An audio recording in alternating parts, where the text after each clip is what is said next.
Hello.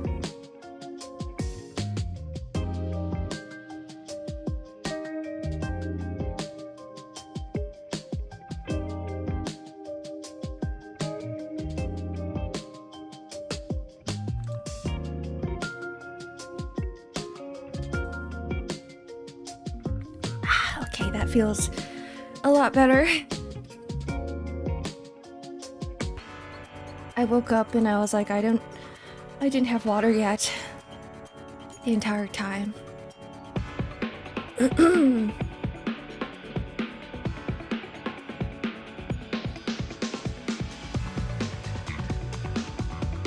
See, where are we? Right here. Okay.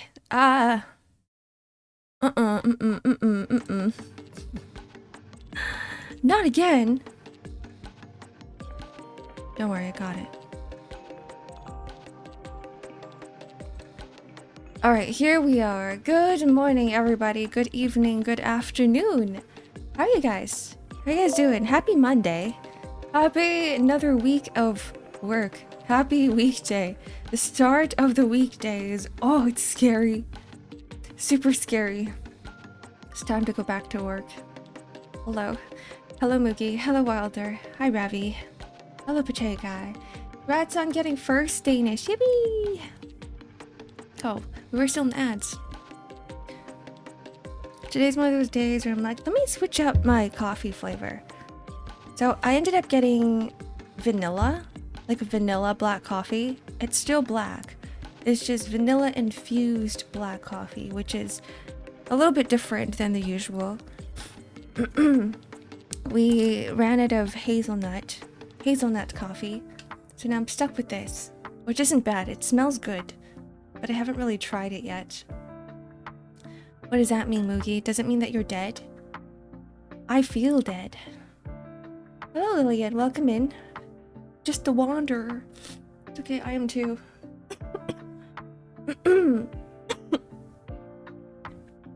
I'm a little bit dying today.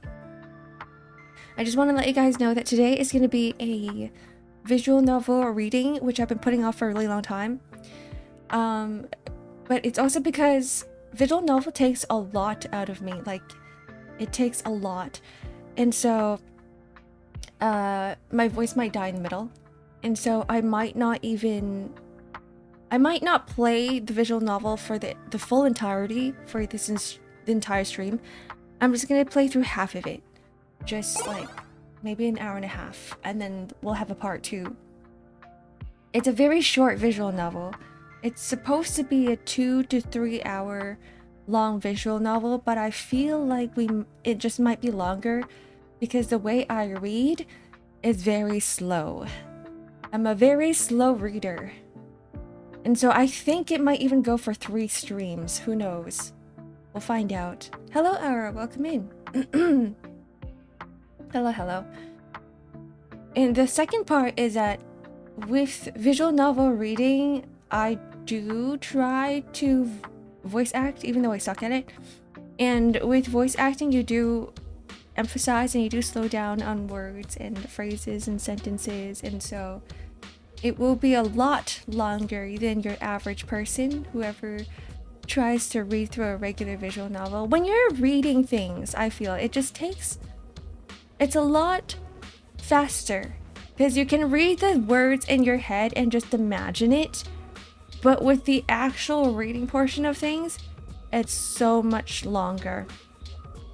And I realized this when I was doing a lot of audio recordings, and I'm just gonna put it out there. I was doing a few audiobooks earlier in 2025.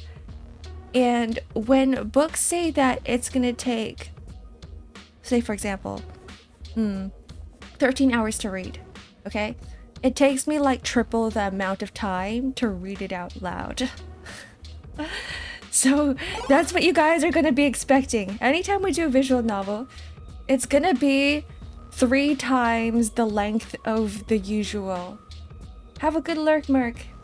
Enjoy your day at work. But that's just how it is. If you guys have ever tried reading books out loud, that's exactly it. And then like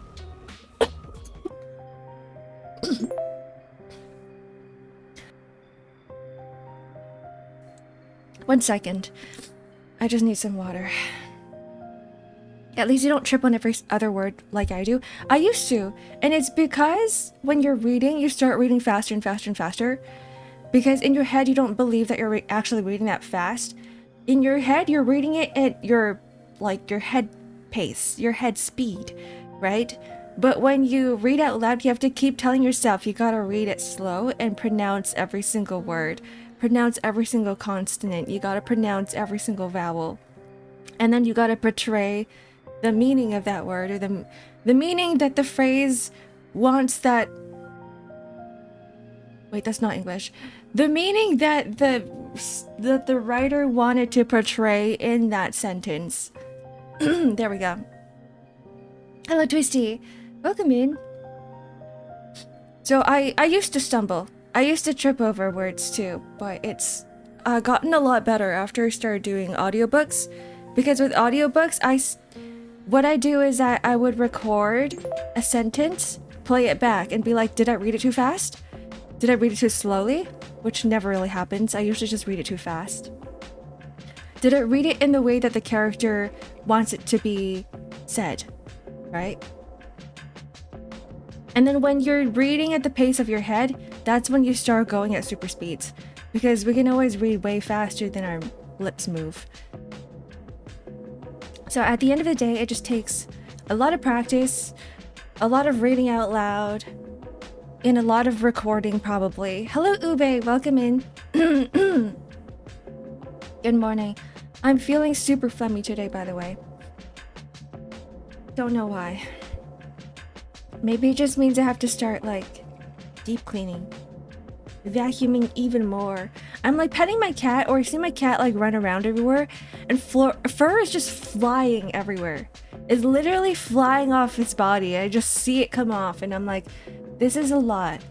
And when you have 2 long-haired cats, it's double the amount of fur. It's double amount of dust. And I think Senbei gets dandruff quite easily as well. And so it's just dandruff and fur. You should hit up the comedy club then. The comedy club? What do you mean by the comedy club? Like stand-up comedy? For cats? Or... Wait, what's the topic? I lost everything. Cats run and you see an outline of fur. Or standing moments earlier. It feels like it's like that. Like he jumps and I'm like, oh, I see a few pieces come off his body. He runs and I'm like, oh yes, I see it flying in the air. It might as well be like that. More coffee infused, vanilla infused coffee. I can't, it's really hot. You're gonna burn my tongue. Maybe later. Yeah, it's still really hot. I just made it. I made it well after I pressed the start streaming button. I went to the kitchen and I started brewing coffee. That's why some days it takes me a while to start, because I'm like, I'm waiting for my coffee to brew. There's also another brand of coffee I was looking at. God, what was the name? It's called like Death something. Coffee, let's see. Coffee brand. It's called Death Wish.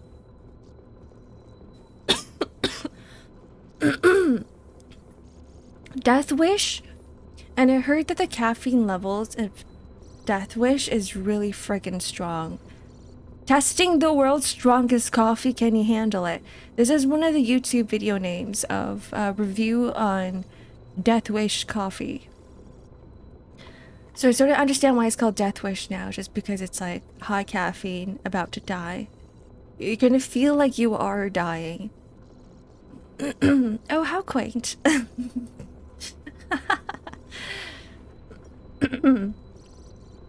There were some coffees I can't drink. I can't drink Red Bull coffees. I can't drink energy drink coffees. I've tried that before. I felt like I was dying. It's not good for you. Too much caffeine is not good for you. The one that I've tried was the one released by Starbucks. I forgot what it was called, but it was like an energy drink with like a double espresso in there. But coffee alcohol is okay. Yeah, it's fine. It's just caffeine and alcohol. They do different things to you. Like, you can't have too much of one thing. You can't have too much alcohol, and you can't have too much caffeine. But coffee and alcohol are fine. Or for me, I guess, because I'm used to it. I drink coffee every day. I used to drink alcohol every day. So, like, my body is just adjusted to handling high alcohol and caffeine intake. So I'm like, I'm okay. For other people, maybe I don't recommend it. Like, if you're not used to drinking coffee and suddenly I'm like, here's some coffee with Bailey's, with some Irish cream, right? Yeah, from some Bailey's Irish cream or the Irish coffee, then it's like, oh God, it might be a little bit too much for you. That's it's my favorite. Irish coffee, brown sugar whiskey, add coffee, top of a whipped cream and chocolate sprinkles. Okay, I've never had that before. That's a little bit too sweet for me. I kind of just usually go for, I take away the brown sugar as well. I just do coffee and Irish cream and whiskey, sometimes with whipped cream. But yeah, that's always good. Good morning, Bridgeway. Hello, welcome in. Welcome in. We are doing a visual novel later. We're reading. I am reading a visual novel later. You guys are just listening. It's because we always make it a double, so we need it more sweet. Oh, I see. So it's a big cup. It's okay, Danish. If you're going to make one for me, I'll have it less sweet. I'll have it without the brown sugar. Brown sugar is good though. Brown sugar is good. Like, it has a bit of that caramel vanilla taste to it in comparison to white sugars. I haven't had one of those in a very long time. The last time I had it was at a crepe place, which was a long time ago. It was probably years ago. Since I don't go out a lot.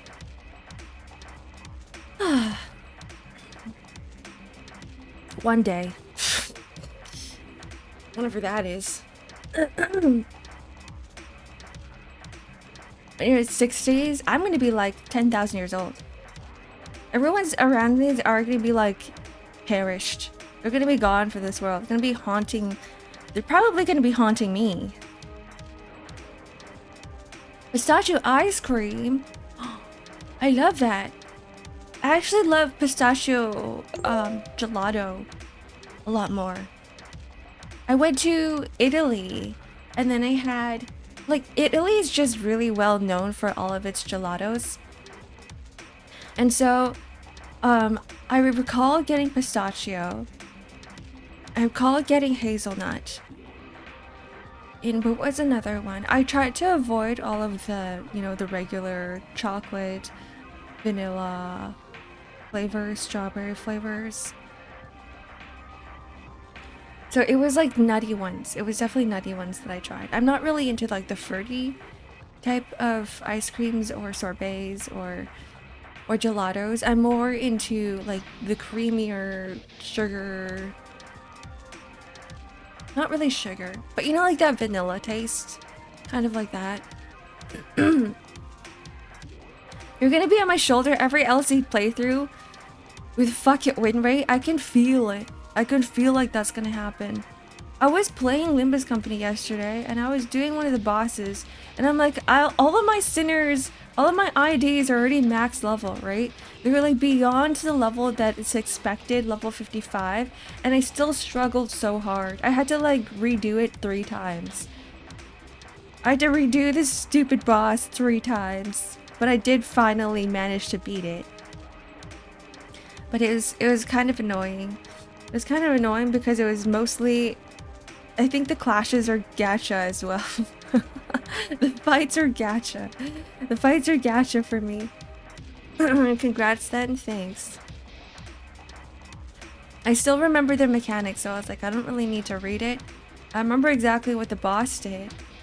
Even though it's been, I feel like it's been a long time, hasn't it? Ever since we touched Limbus Company.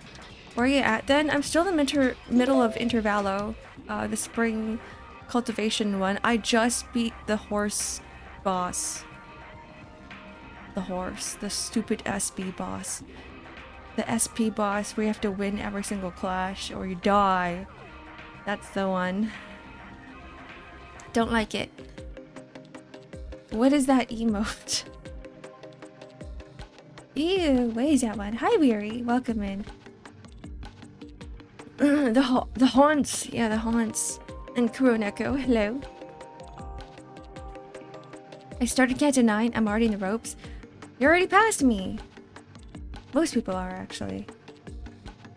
Most people are past me. Most people have, like, the moment Canto 9 dropped, like, this is for every gacha game too. It's like the moment a new event dropped, everyone just hops on it, and I'm like, let me just wait a few weeks. I don't have enough hype in my mind for these things. I'm like not really a very hyped person. Does that make sense? Like even for Enfield, I am not as hyped as in comparison to other people. Like I actually don't care if I don't start on the first day.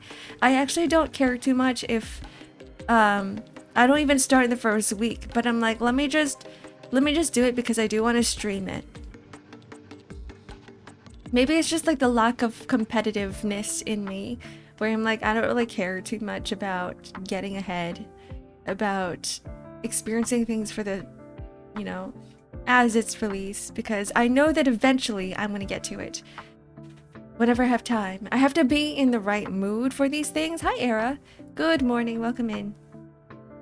But I have to be in the right mood for these things. Like, I'm like, I have to be in a zen mode, right? I have to have done everything on my to-do list and then finally sit down and be like, okay, now I can relax. Because when I start playing a game and I have things to do and I know I have things to do, I start stressing out and I go, but I have to do laundry, but I have to do this and that, but I have to like finish my commissions, right?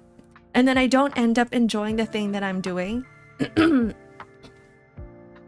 gonna play Enfield every day starting from the day it launches till the day I die. Are you sure? Are you sure? I feel like it's gonna be one of those games where we do need to take breaks from it or you're gonna get burnt out. Gacha is definitely one of those games where you get burnt out the fastest because of dailies and chores and more dailies and more chores. And you're like, am I even enjoying this game anymore? I don't know. The hype is real though. Glad that you were hyped about it.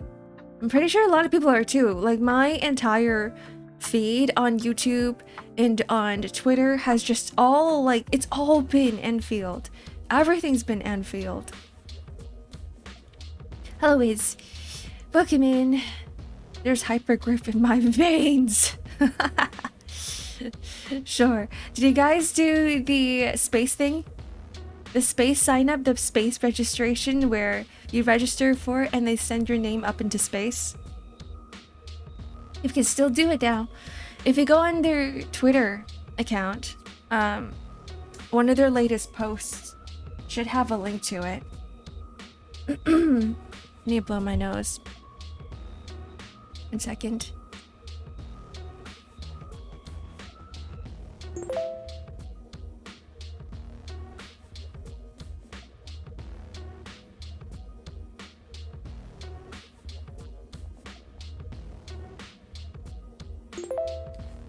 Okay, I'm back. Enfield is Arknight's sequel. It's a new game that's coming out on the 22nd. You don't need prior knowledge of Arknights in order to enjoy it. It's nice to have, but it's supposed to be it's supposed to bring new players into the Arknights world. So they don't want to be like, you know, you got to understand the old game and the OG game to understand everything. Your stream froze. Oh no. Oh no. It's okay. She's got it. Been too busy being sick. Also, there were Warhammer previews that had my attention. That's fair. When Era's back, I'm just gonna start repeating everything. We surprise Era when she comes back. We'll never know. We actually won't know unless she actually comes back and says something. What if she's already back? Oh, she's back! Oh, there we go. I was gonna do something scary, but I wasn't gonna do anymore. I was gonna jump scare you, but I needed to prepare for it. Welcome back, Era. Yeah, I was saying that Ark Knights, it's like what Ravi said. It's a new Ark Knights game. It's a sequel to Ark Knights, but they don't really expect the players to understand Ark Knights to enjoy it. It's supposed to bring new players into the Ark Knights world. And it's coming out in 3 days. Coming out in 3 days. So everyone's super excited. Because Ark Knights has a pretty... I'm gonna say that it does have a pretty cult-ish fan base. Not like that cultish in comparison to other games out there, but still, because it's been out for like 6 years already, that everyone who's played Ark Knights are probably like super into playing Enfield as well. Like a cult following. Yeah, exactly. Like a strong cult following. I know for sure that it has a massive cult following in China, for sure. Yeah, that's what I was thinking about that. I was like, it doesn't have that big of a cult following as Project Moon does. I feel like Project Moon is just, it's way out there. Project Moon players are scary. Like, I'm not even kidding. Like, in comparison to all the fan bases out there, Project Moon players are like, they're kind of like on the borderline of like insane. That's why I try to avoid the online spaces of Limbus Company as much as I can, as much as possible. People be a little crazy out there. Everyone's excited except for me. Yeah, because I just don't have that type of hype. I don't know why. I don't know what it is. What is it? Like, is it because I just don't enjoy games that much? Maybe. Maybe it's just that I don't get as much dopamine as I do from games as like before when I was younger. When I was younger, I was always like hyped about new games, and then as I got older, I was like, well, I'm never gonna finish this game anyway because I don't have the time. Oh, I have like priorities. I got stuff to do, like adult stuff to do that I gotta finish. And like I realized that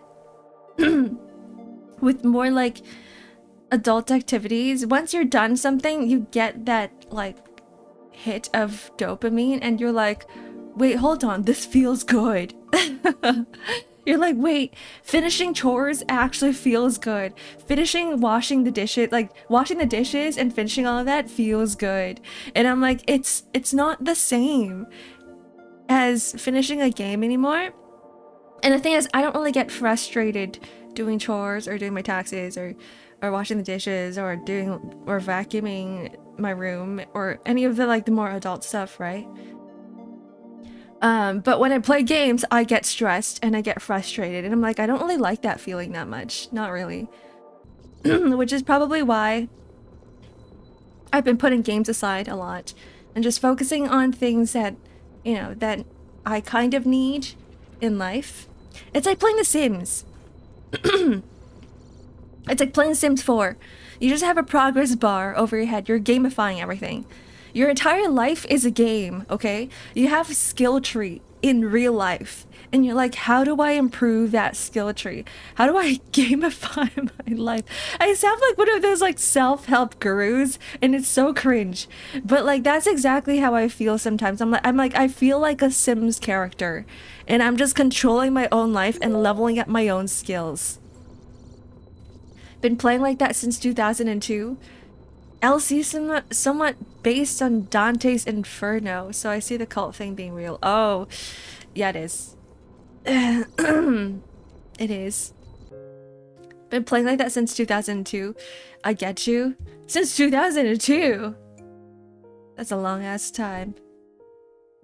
But yeah, if you view life like a game, and you're like, yes, there's just like a skill tree that I gotta build up, and there's a progress bar above your head. Like, it's just so much easier to do things. And everything has a skill tree. It's like, how do I min-max washing the dishes? Like, how do I wash the dishes faster and more efficiently, right? Gamify your life is just based. Yeah, min-max your life, man. How do I approach doing my chores more efficiently? How do I min-max my chores? And what kind of reward do I get out of it, right? So like, you might not even enjoy just like the skill tree leveling up, but it's also like, oh, I should probably reward myself after this. Like, what should I do after finishing my chores? Maybe I should, I don't know, cook myself a nice meal and then level up my skills in cooking as well. Do what I do, watch Ark streams while doing it. That's what I do as well. I'm like, I kind of like listening to people while I'm doing things. Everything has a skill tree. Everything. Everything you do. And then you go on YouTube and you search up, how do I do this or how do I do that? Like, how do I make healthy meals, for example, right? And you're like, wow, there's so many people out there who are doing it better than me, who know more about these things than I do. I have to get on their level. Like, I have to be better than them. And that's where the competitiveness comes from. It's like, I want to be as good of a cook as this person here on YouTube. So like, all of that is like, you know, when you go on YouTube, you're like, I need my game guides, right? Like, I need to know how to build these certain team comps. How do I build this character? It's the exact same thing, but you're like, how do I cook this meal? How do I make the best, I don't know, Thai curry or something? So like, all of that, like that's what I find enjoyment nowadays, instead of being like, how do I build the best team comp in this game? Because once I'm finishing building that team comp and once I'm like done with the game, I'm like, wow, I have post-game depression now. I'm just sitting there like, what is my life about? Because now this game's over. What do I do? But like, with life, it's never really over until it's over. You know what I mean? Like, you just live your life as a game and just keep going and be like, all right, there is no end. There's not really an end game until I say that there's an end game. Yeah, how do I cure my debuff at level 30? That's another one. That's a good one. That's the ones that I've been looking at. Like, how do I stop, like, how do I feel younger again? Like, how do I make my arms move the way that they did when I was, I don't know, like 30 years ago? So things like that, I think, is worth researching and looking up on. Here's your comfy mode. It doesn't work with glasses, but wait, hold on.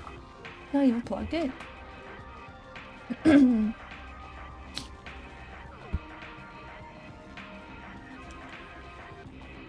They're not compatible, no.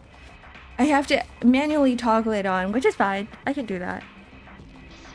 They're not compatible, but they will come like in sequence. So like, after reading mode's over, the 10 minutes of reading mode, and then comfy mode will turn on. But I'll just give it to you earlier. It's easier that way. Yeah, workout, skincare, balanced food, sleep. That is the buff. That is a buff. It's just a domino effect. Like, wait, what I've been trying to explain it to someone recently is that it's like a Jenga tower, right? Like, your life is a Jenga tower, and like, when you're younger, you start building that foundation. You start building that base. But when that base is full of holes, your tower's gonna fall faster. But sometimes, even though that foundation is good, right? You keep stacking blocks on without like filling in the holes, right? And you keep building and building and building until that tower is massive. That tower is like huge now, right? You got a super big Jenga tower. But from the end of that foundation to the top of the tower, there's holes everywhere, right? Because you haven't been getting enough sleep, you've created really bad habits, you've been eating really poorly. That tower is gonna fall down super hard and super fast in comparison to a shorter tower. So like that's kind of like how I approach not just life, I guess, but like, I mean, I guess life, but like everything. You can view that in like your, I don't know, your career or your skills as well. Like you're trying to learn to do art, right? And it's like if you don't have that foundation and the fundamentals of art, and then you keep trying to draw, I don't know, like scene drawings, like big scene drawings or like big environmental drawings without knowing the fundamentals and the basics, you're never going to get to the level that you want it to. In fact, you might hit like a roadblock and then you might just completely, like you might get burnt out, you might get exhausted, and like that tower is gonna fall. I just have constant exhausted debuff at level 30. Only temporary curse disable spell seems to be sleep. I think it's like a domino effect with these things too, because you're like gut health is super important, right? Like watch what you eat because that affects your awakeness. Does that make sense? No, that's not even a word. Like that affects how, like if you're gonna feel fatigue or not, right? If you're gonna feel sleepy during the day. So like whenever I eat a really big meal at lunch, I get really tired afterwards. Or if I eat too many carbs, I get super exhausted. I get super tired. So now I'm like, all right, I have to start picking and choosing what type of foods to eat. I'm like, okay, I need more probiotics. I need more protein. I need more fibers and less carbs, less sugar. Because carbs and sugar, what happens is that your body processes that super quickly. And when it does, like it just makes your body sleepy. It's called the itis. It is. It is called the itis. But yeah, it's essentially that. Anyways, we are playing a visual novel today. I should just launch that. Let's go over to my stream library. Where is it? Fairy Bell. Okay, we gotta wait a little bit more. Visual novel time, yeah. Have a good lurk, Danish. I need to blow my nose again. 1 second.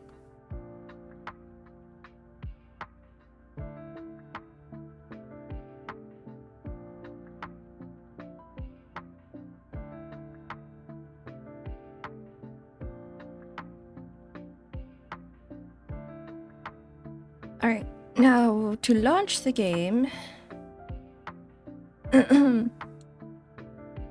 Yakuza while listening to Arc VN. I have no idea what this game's about, by the way.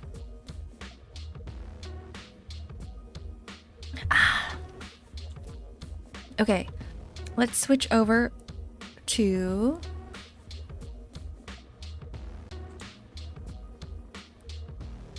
not this one. Maybe this one will be good. And...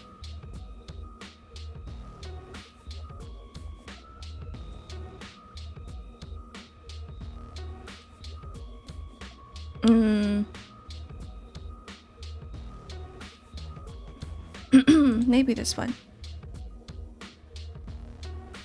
Ah, the effect curve.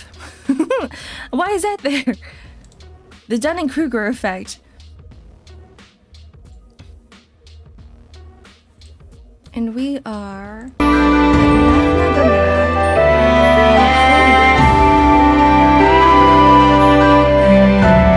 this is... sorry, guys. This is really freaking loud. That was really loud. Oh my god. I'm sorry for bleeding your ears again. Let me turn down the volume because it's like blasting in my ears as well. I just muted it for you guys. It's like every time you turn on a game or whenever you launch a game, it's just time to sleep. Could you even sleep after that? Here it is.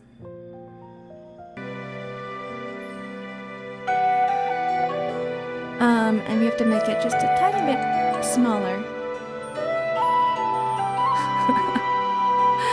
A singing scene in my bloodbath fight scene. Whoops.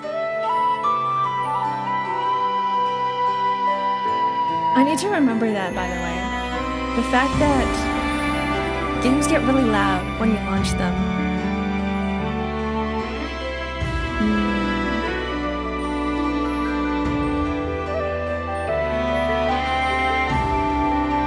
Okay.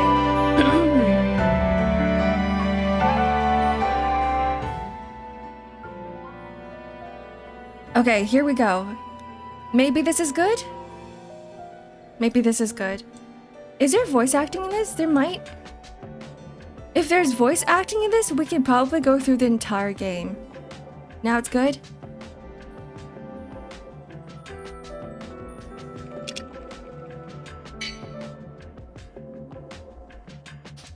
Why do I still hear the...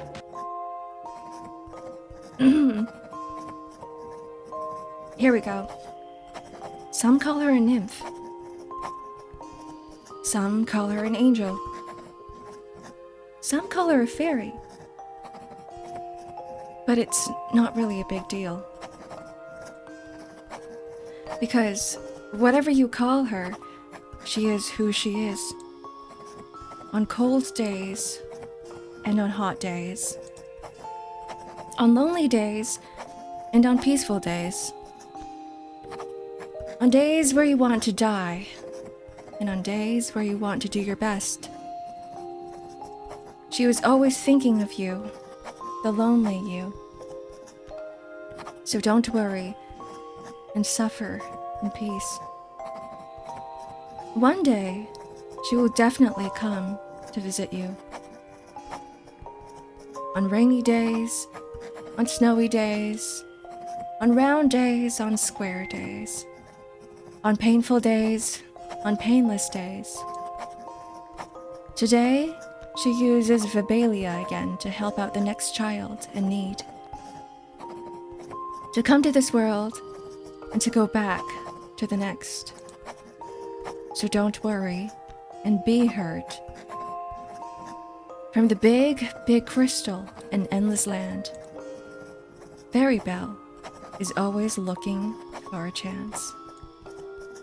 To help you out. By Alison Riaveg?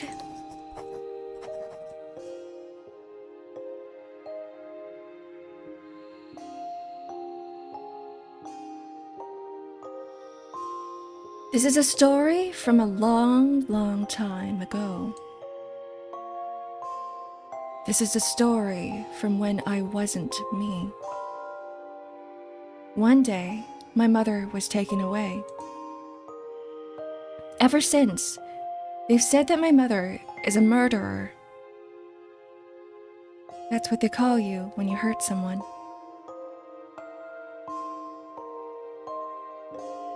But I figured it was out for myself one day.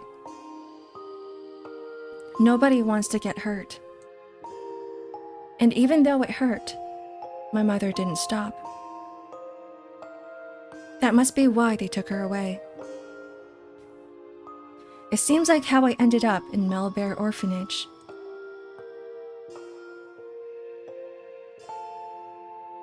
Why would my mother do that? Whenever I ask Tigra Ann, I always get the same answer. You'll understand when you become an adult. Then, maybe I don't need to grow up. Adults, they have their reasons for doing things.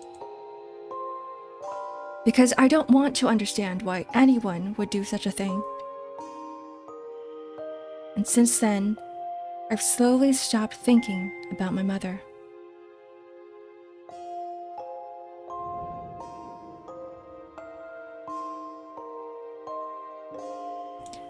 Mhakna Gramura and the Fairy Belle.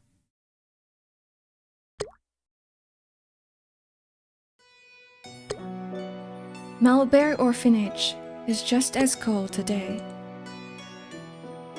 When I woke up this morning, my legs and cot were completely soaked. It must have rained last night.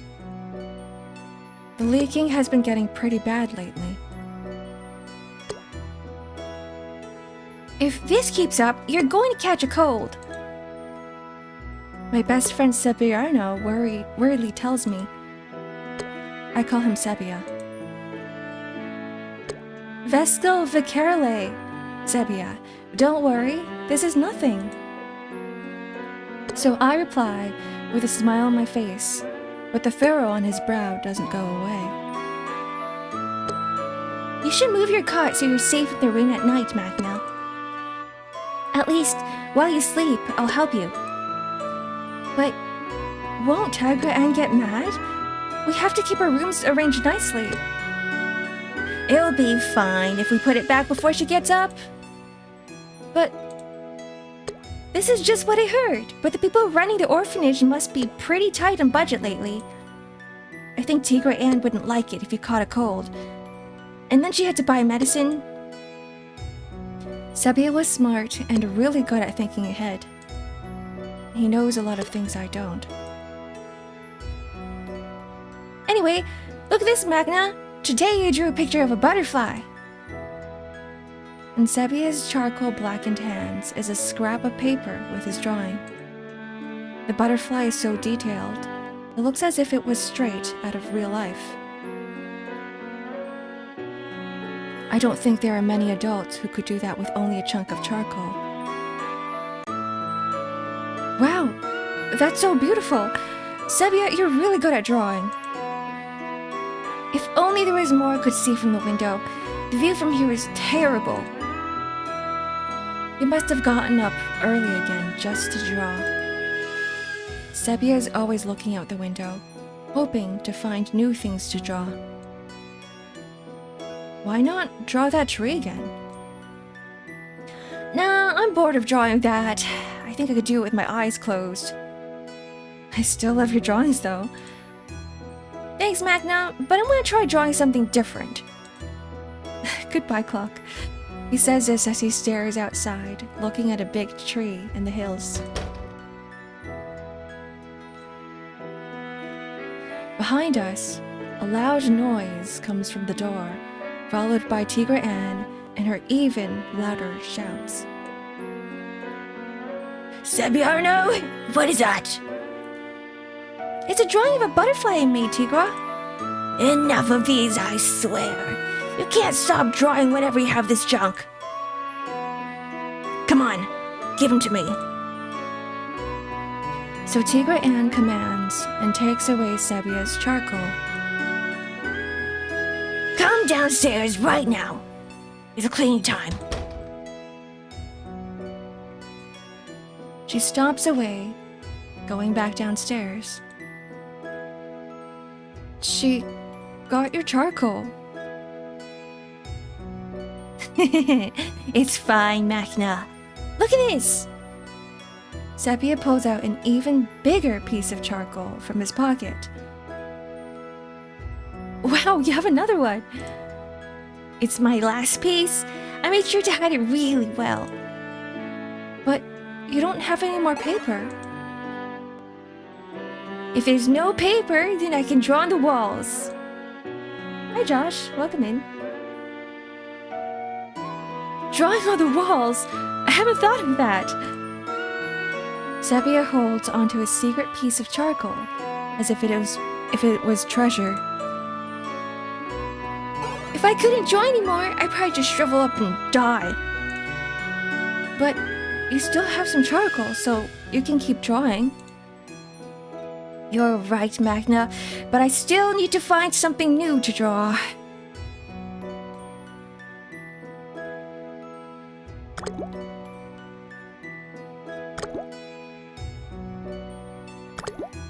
Even though I moved my cot, my feet are wet once again when I wake up. Looking at the ceiling, I can see another place that sprung a leak. My blanket is drenched in rainwater again, just like yesterday. Oh, Vishko Vikerle Machna. Zebia's cot is still tidied up. Is he not... Did he not sleep? Goodbye, Josh! Thanks for coming. Oh, what's going on?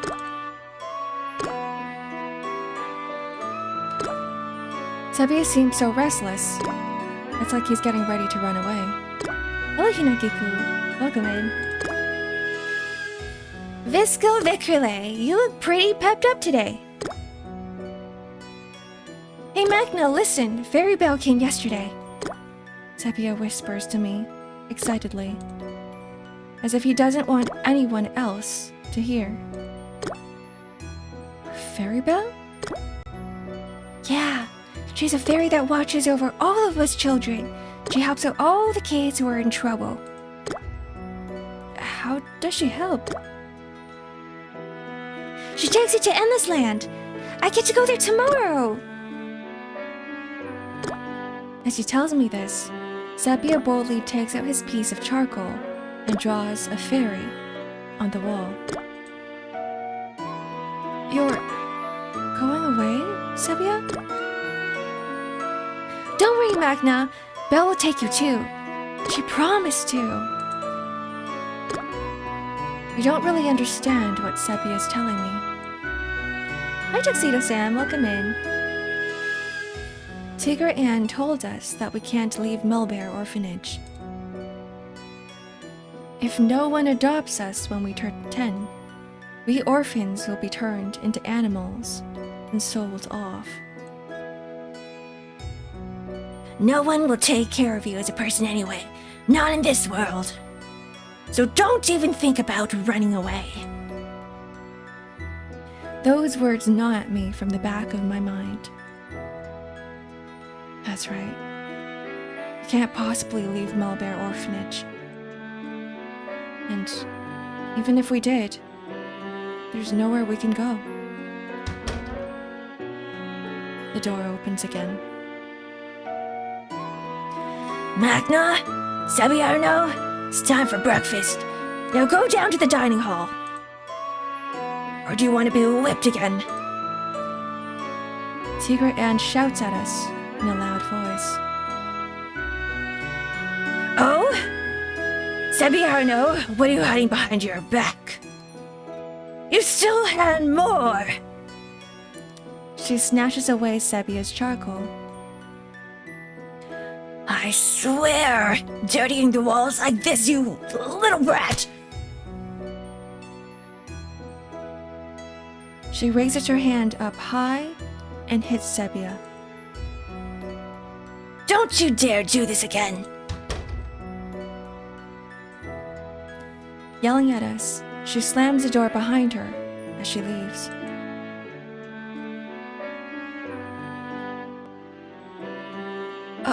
Are you okay, Sebia? Who cares? I'll be the happiest guy in the world tomorrow. Tomorrow, in Endless Land. Sebia must be dreaming right now. That must be it. Something like this happened before. He got so hungry that he started dreaming, even while he was awake. Let's go eat, Sebia. No way, Mhakna. I bet it's just cockle-me soup and thorsia leaves. That's Nora's food. Oh, that's Nora's food. I don't want to ever eat that stuff again. Sebia turns his back on me. Then I'll hide some and I'll bring it to you, so eat it, okay? Please? Good morning, Rimuru. Welcome in. Ooh, dinner. Wait, that sounds really good. Sebia sits on his cot. He doesn't respond. She got my last piece of charcoal. He must be crying right now. But I slowly continue on towards the door. If I see his expression right now, I'll probably start crying too. I'll be right back, okay? As I place my hand in the doorknob, Sepia speaks to me as if praying.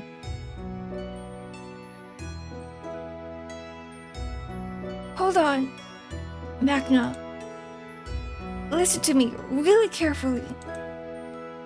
If things get really hard, pray to the stars.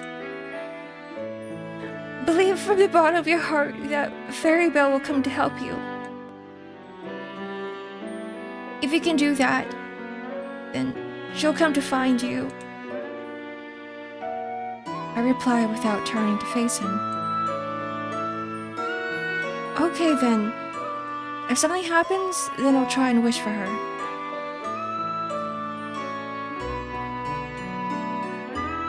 It's alright. Sepia won't just leave me like that. I'm sure we'll still be together tomorrow. Just like we are now. Together, just like always.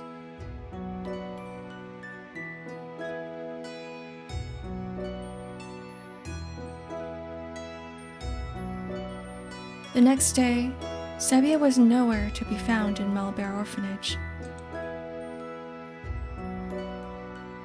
Oh no, guys, he's gone. Chapter 2: Disappearance and Loss. Mhakna? Where's Sepia Arno? Tigra Ann's shout echoes throughout Melbear Orphanage. I don't know, Tigra Ann. When I woke up, he was gone. The town is short on Norris. Sepia would have fetched a good price as one. Go wake everyone else up and find him. Yes, Tigra Ann. My thoughts are a haze, and my legs are soaked. I think I have a cold. It's hot, Tigra Ann. Like I care! If he aren't going to help, then no food for you! All day, everyone in Melbear Orphanage searched for Sepia. But Sepia was nowhere to be found.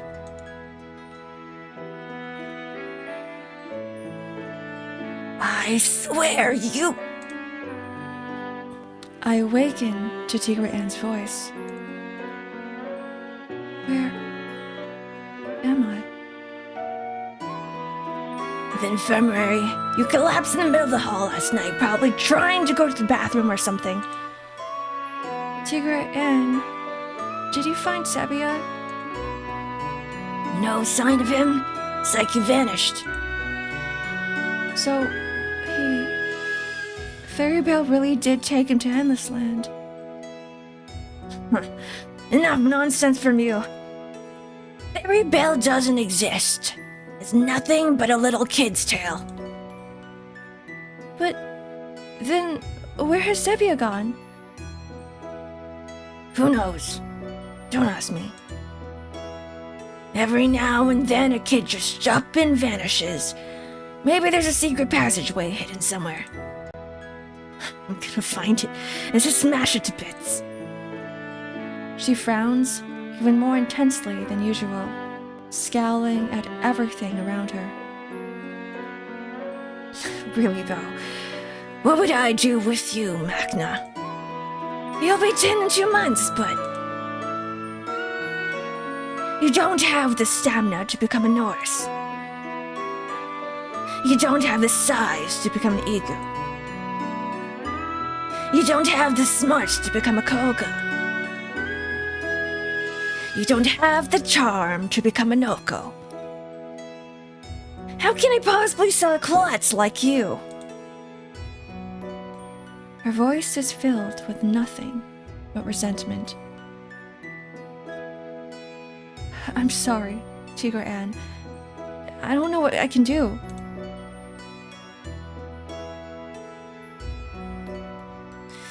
You'll just end up as nothing but a mew. Tigra Ann spits that out and leaves the room. Now, I can finally get some rest. My stomach rumbles. So hot. My throat is dry. I need water. But my body won't move, no matter how hard I try.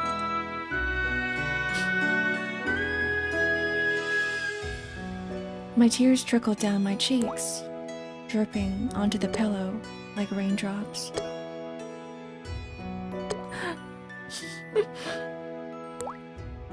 Sepia is gone. I'm sad. It hurts. It's painful. The sadness overwhelms me, and when I realize it, I've already been enveloped by the blackness. Help! Help me, Fairy Belle.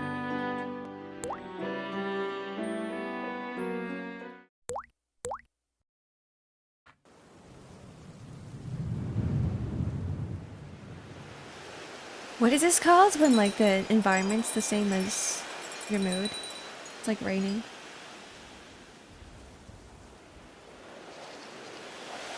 I hear the sound of glass coming closer from deep inside the blackness.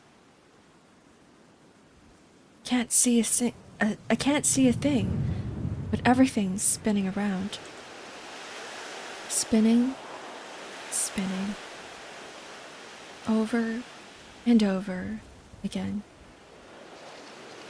And then a small light appears from the blackness. 2 lights. 3 lights. In an instant, blackness becomes the starry night sky. Each star is an eye. All these eyes looking at me. And the biggest light among them gets bigger and bigger until it lands against my chest.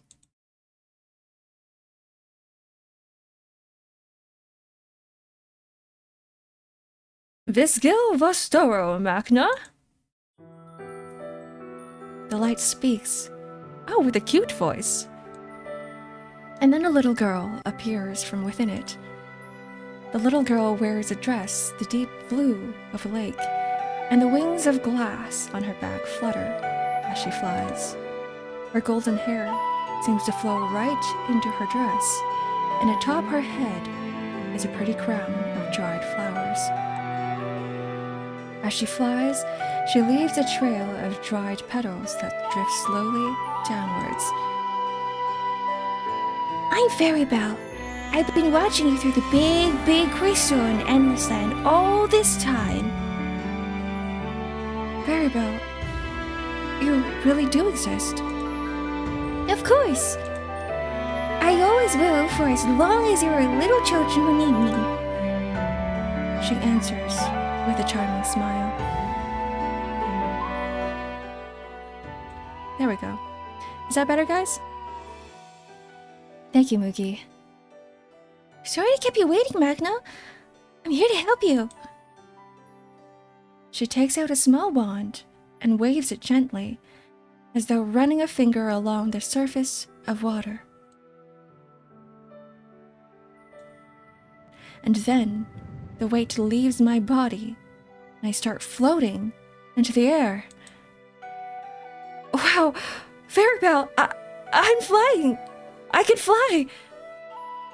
That's my magic, Mhakna. Now we can go to Endless Land together. You can meet with your friend Sebiarno again. Sepia. So we really did bring him to Endless Land. That's right. So don't you worry. You can say goodbye to Mulbear Orphanage.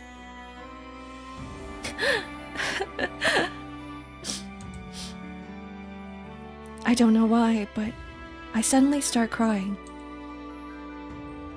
What's wrong, Mhakna? Why are you crying? I'm not sure. Maybe I'm happy, and maybe I'm sad. I can't tell anymore. I see. Then can I ask you something? Do you want to go to Endless Land, Mhakna? I'm not sure about that either, Fairy Belle. Then, does that mean you want to stay in Melbear Orphanage? I really don't. If I stay there, then I'm going to get turned into a Mew and sold away. You know, Mhakna, Endless Land is a paradise just for children. Just promise me one thing, and you can be happy forever. A promise? Promise what? Promise me that you will never become an adult. I want you to stay who you are and be happy forever. What's a Mew? A Mew is like a little rat. It's an animal of Mhakna Gramura and the Fairy Belle. It's not a real animal. It's not a real animal. So all I have to do is never become an adult? That's all, Mhakna. If you can promise me that, I can give you eternal happiness. Fairy Belle, why do you go around helping children? We fairies are actually angels in training.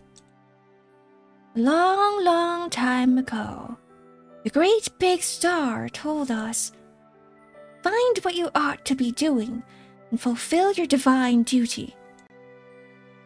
And once we've done that, we become real angels. So, you want to become an angel, Belle? That's right, Mhakna. That's why I help out children who are suffering. Someday, I'll be a real angel too. Hey, Mhakna, can you promise that you won't become an adult? That you'll live happily forever?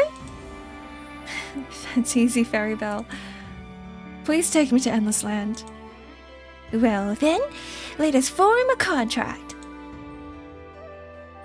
As she speaks, a gentle light envelops Belle's entire body. Mhakna, tell me your name and your age, and then repeat after me. To gain eternal innocence and happiness. To offer myself to the apprentice angel, Fairy Belle. Belle then swings her wand straight up. With a sharp ring, the wand begins to glow the colors of a rainbow. My gaze flits between the deep azure of Belle's eyes, and I hesitantly repeat. My name is Mhakna Gramura, 9 years old. To gain eternal innocence and happiness, I offer myself to the apprentice angel, Fairy Belle.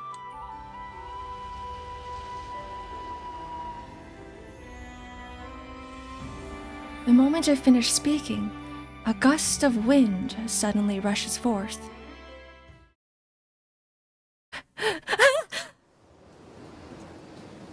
The wind is so strong that I can't even keep my eyes open. Goodbye, Azu. Enjoy the rest of your day. My body, now light as a feather, is carried away by the force of the wind. Belle? Fairy Belle! When will this wind let up?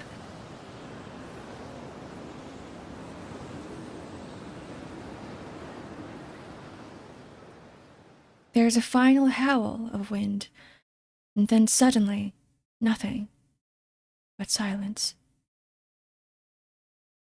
I couldn't even tell up from down until a moment ago, but I find that my feet are now planted firmly on the ground.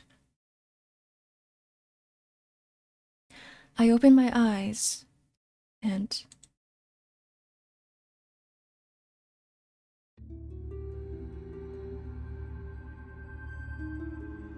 I'm in the middle of a strange forest. Chapter 4. The Purple Forest.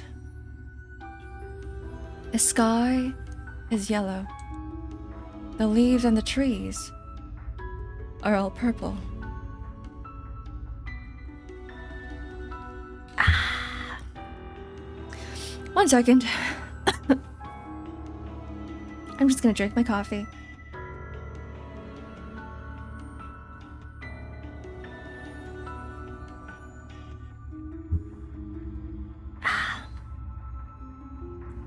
Interesting story so far. It does remind me a little bit of Promised Neverland, just a little bit. You know, the orphanage with the evil caretaker, right? With the kids trying to, you know, they're getting tortured and they're suffering.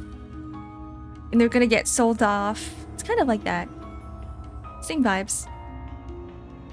Anyways, let's continue. And Peter Pan, exactly, yeah. What is it, Tinkerbell? The leaves on the trees are all purple.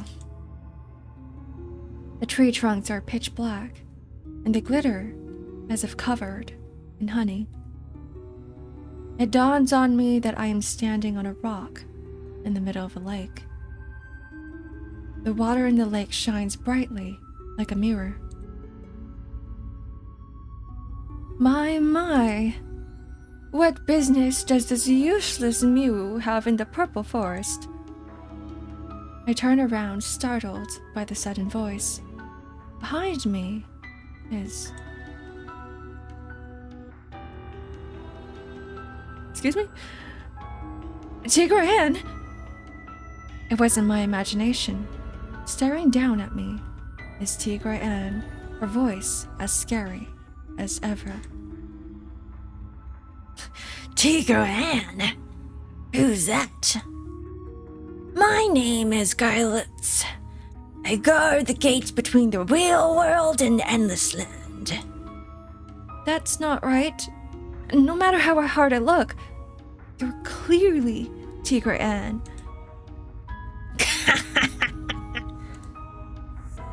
That Garlutz person starts cackling, as if watching a spectacle. Please don't do that. Why are you laughing at me? I told you, I'm the guard of the gate. Watching over it is my job, so I've taken from the foreign the thing you fear most.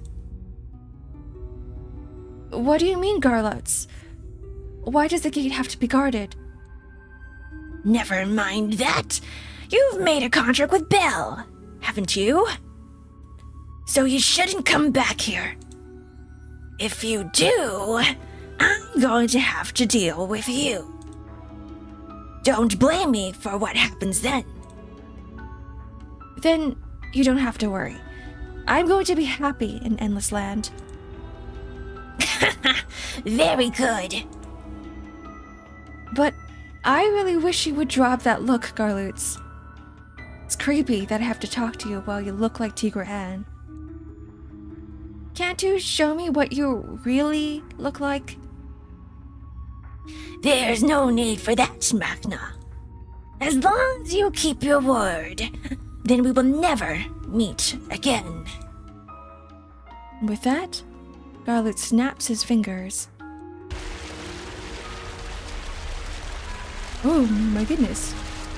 A sheet of water erupts from the lake upwards towards the sky. In front and back, to the left, to the right. I'm bathed in the silver glow of the water that surrounds me like a curtain made of mirrors. Now, Mhakna, take a step forward. A voice whispers to me from nowhere. To your front, or your back, to your left, or right. Anywhere you like, into the water. The voice is Belle's. Once you step off, you will be in Endless Land where you can be happy. I close my eyes in hesitation. And then, with a gulp, I take a step. And another. I walk forward, one step at a time.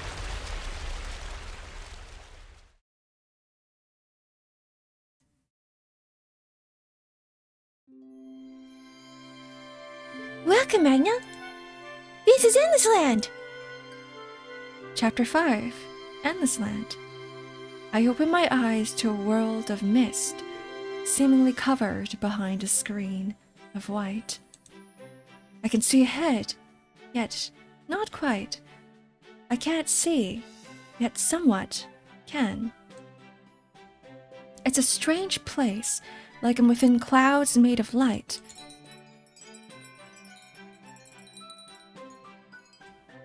Fairy Belle appears to the chime of glass. Here, Mhakna. Eat this. She offers me some kind of fruit. It's small and has a pale glow of the color of gourd. Hey, Belle, what is this strange fruit? It's a quirker fruit. Once you eat this, you won't need to worry about ever getting hungry or dirty again. So you don't have to eat because you're hungry, only when you feel like it. And you won't get dirty, so you only have to take baths for fun. You'll never be hungry and you'll always be clean. What do you think? Isn't that wonderful? Wow, but I wonder what it tastes like? The quirker fruit has a mysterious taste, unlike anything I've eaten before. Not salty, not sweet, neither spicy nor sour. It's like I'm eating a dream. Now then, Mhakna, there's one last thing I need to warn you about. Warn me about? Please don't go back to the Purple Forest. Belle says this with a stiff face. Galoot's guards the entrance to Endless Land so bad people don't get in by taking the shape of whoever sees him is most afraid of. So if you return there, you're bound to have a terrifying experience. Don't worry, Belle. I won't go back to the place that's so scary. Alright then, you're free now, Mhakna. You can do anything here, anything you like. Thank you, Belle. Say, could you please help me with one thing? I want to meet a boy named Sebiarno. He's a really important friend to me. Of course, Mhakna. Try wishing in your heart. Wish to meet Sebiarno. I take a deep breath. I put my strength into making a wish within my heart. I want to meet Sebia. And what do you know? From behind me, I hear a familiar voice calling out to me. I turn around to find none other than Sebia, lively as ever. Thank you, Fairy Belle. You really did bring Mhakna over. Of course. I wouldn't break a promise, Sebiarno. Well then, enjoy yourselves, you two. If you ever want to talk to me, just wish for it in your heart. I'll be there straight away. The little pale lights all around us disappear as Belle leaves. Mhakna, it's good to see you again. Thanks, Sebia. I'm so glad we got to meet again. Look, Mhakna, it's a mountain of charcoal. And all sorts of paints and coloring pencils and brushes. Anything you wish for, you can get. Wow, now you can draw and paint as much as you want. Yeah, Mhakna, I'm so happy I could just explode.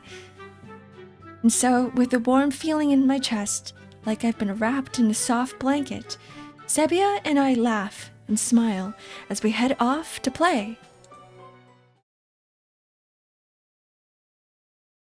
This is too good to be true, guys. Mhakna Gramura and Fairy Belle. That's like one of those ads. Mhakna Gramura and Fairy Belle. How long has it been since then? A day? A week? A month? It feels like an eternity has passed from when I was in Mulberry Orphanage. Just like it says in the name, Endless Land is a place that promises endless happiness. Chapter 6, Superstar Diva Cotone. I want to play with Sebia today too. As I think that to myself and take a step forward, Sebia appears from within the white mist. Hey, Mhakna! What do you want to do today? Do you want to visit the village to the south? Let's go find the other kids in Nelisland today. Sebia nods in agreement, and we walk south towards the village. When we arrive, we hear a boy's loud voice calling people over. Come on, come all. Today's the big stage of the diva, Miss Catan. You'll regret missing this. Come on, step right up. My, look at that, Sebia. He's even handing out flyers. Flyers for the performance, it looks like. Sebia approaches the boy handing out flyers, but he doesn't look our way. Hey there, what's your name? Do you want to watch the performance together? Despite being called out to, the boy doesn't respond. Sebia takes a flyer from him and comes back. He must really like this Khotan. He's working so hard at giving out those flyers. Sure is. So, Mhakna, shall we go see the show? We started walking, flyer in hand, and before we know it, we find ourselves seated at the performance. Everyone from Endesland, thank you for coming. I hope you all have fun tonight. The diva Khotan puts on a great show with lots of songs. She sings every one of them by herself. Sad songs, happy songs, slow songs, and lively songs. She sings each song with all her heart. Khotan looks like she's having fun, Sebia whispers to me. Yeah, Sebia, she looks really happy. Just how long did we spend there? Before I know it, the performance comes to a close. Thank you all for coming. Khotan speaks as she catches her breath, bathed in the countless lights from the ceiling, and does a cute bow.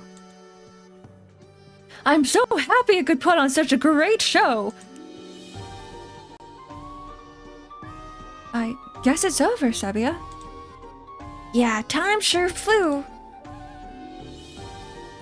As the lights turn back on, we find that the only two people in the audience are Sebia and me. Hi, Sentients, welcome in. Thank you for the game, by the way. If it was you. Oh my god! Huh? It's just the two of us. But it's such a big hall. Maybe they went to meet Khotan backstage? Mhakna, let's go say hi to her too. Sebia takes my hand and starts walking. I want to say hi to Khotan. As I make the wish, my surroundings darken once again. Sebia and I are standing in a dark, dark corridor. The place has a strange aroma that I don't recognize. Hey, Sebia, what's the scent? It's a scent of lowberries. It's a nice, sweet smell.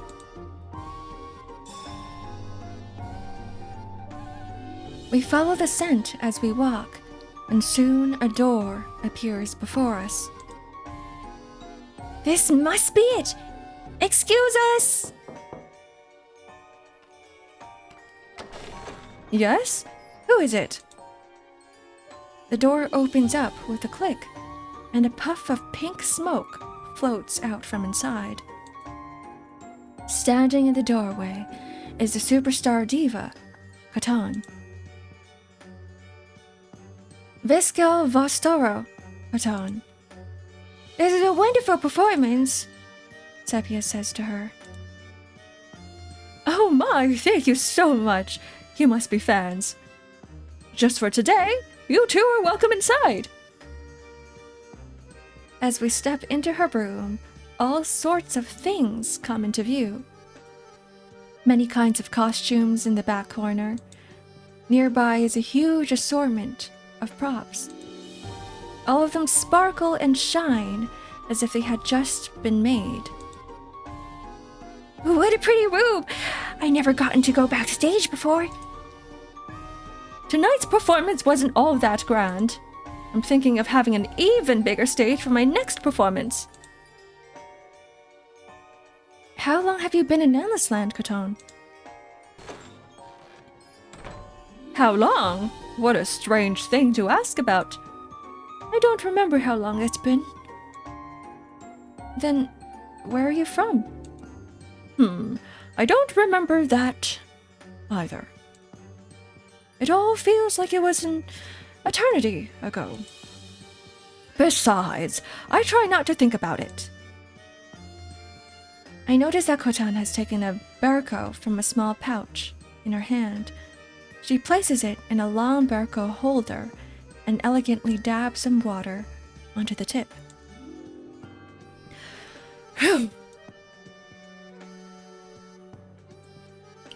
The pink clouds circle around the room, surrounding us with their sweet aroma. I don't really like to dwell on the past. I see. You've been working so hard to be a superstar singer and made your dreams come true that you've even lost track of time. Of course. I wanted to be a singer more than anything. No one can ever put a stop to my passion. She bolts up and points at something behind Sabia and me. Have a look. That's my rehearsal room. We turn around and find that we're now inside her rehearsal room. On a music stand free of even a single speck of dust lies a book of sheet music showing no signs of having ever been opened. Instruments that look absolutely brand new fill the room. This is where I've shed my blood, sweat, and tears. I'm only here now because of all the effort I put in. I'll make everyone who's ever said I couldn't do it eat their words. Catan looked like she was having the time of her life. Yeah. There wasn't anyone else in the audience or backstage. Backstage, though. If we hadn't gone, would she still have kept singing to an empty hall? Maybe. But isn't it fine? She seemed to be so happy. Yeah, if she's happy, then it's okay. You love eating words. Yum yum. Mhakna Gramura and Fairy Bell.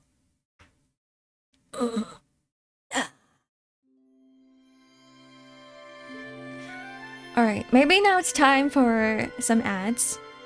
It's a good place to have a small break. Time for some stretches, time for some water, time to go pee. Whatever it is, since they are starting soon. So I will see you guys in 3 minutes. Bye bye.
That took a little bit longer than imagined because I just received some delivery at the front door. And I got my Arknight's lore book! I'm so excited! The Terra book! Oh! I'm gonna open it up later. I've been wanting this book forever. It also comes with like a new in-game UI as well. And music. Background music. Hand cam stream? I don't have a hand cam. I can't do it. No hand cam stream. I need 2 cameras for that. I only have 1. Which is unfortunate, but it is what it is. Use phone. I guess I can take a video of it, but I can't really stream from my phone. Maybe I can, maybe I don't know. Let's continue. Is everything up? Yeah, everything's good. Okay, cool. Use phone as camera. I can, but I would have to connect it to OBS, you know? Like, I gotta connect my phone to the computer, and then you gotta make all these, like, gotta connect the dots, you know what I mean? Like, we gotta put it all into OBS, but I'm like, I don't know how to do that. Not yet, at least. How do you feel about the game so far? It's interesting. It's like a Peter Pan and Promised Neverland shoved into one game. Alright, here we go. What should we do today, Mhakna? Let's do whatever you like, Sebia. How long has it been since we met Catan? A day? A month? A year? How about we go explore the forest to the north today? Sebia's eyes light up as he speaks. Sure, Sebia. Maybe we can even have a picnic there. Great! Then let's go!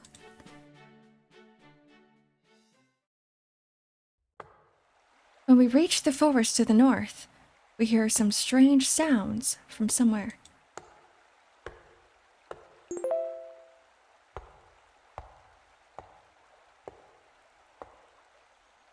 Ooh. The sounds are so loud and powerful, ringing in my head and throughout my entire body. What a strange sound, Sebia. What could it be? It sounds like a lumberjack's axe hitting a tree. It's something I've heard once before. So, that must mean that there's a lumberjack nearby. Hey, Sebia, let's go see where he is. Maybe we can make a new friend?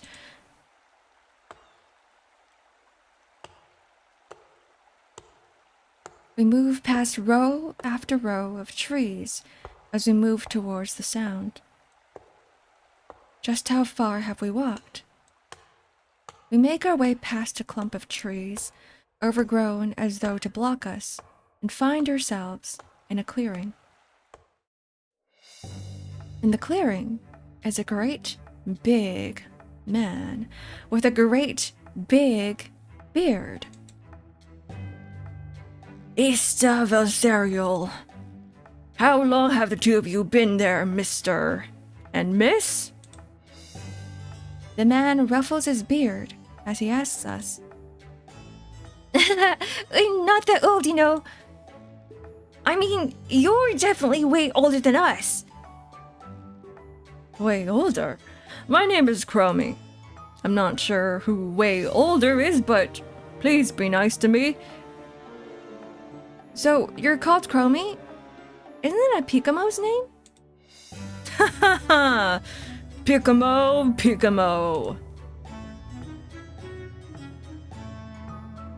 Chromie claps his hand vigorously. I love Pikamo.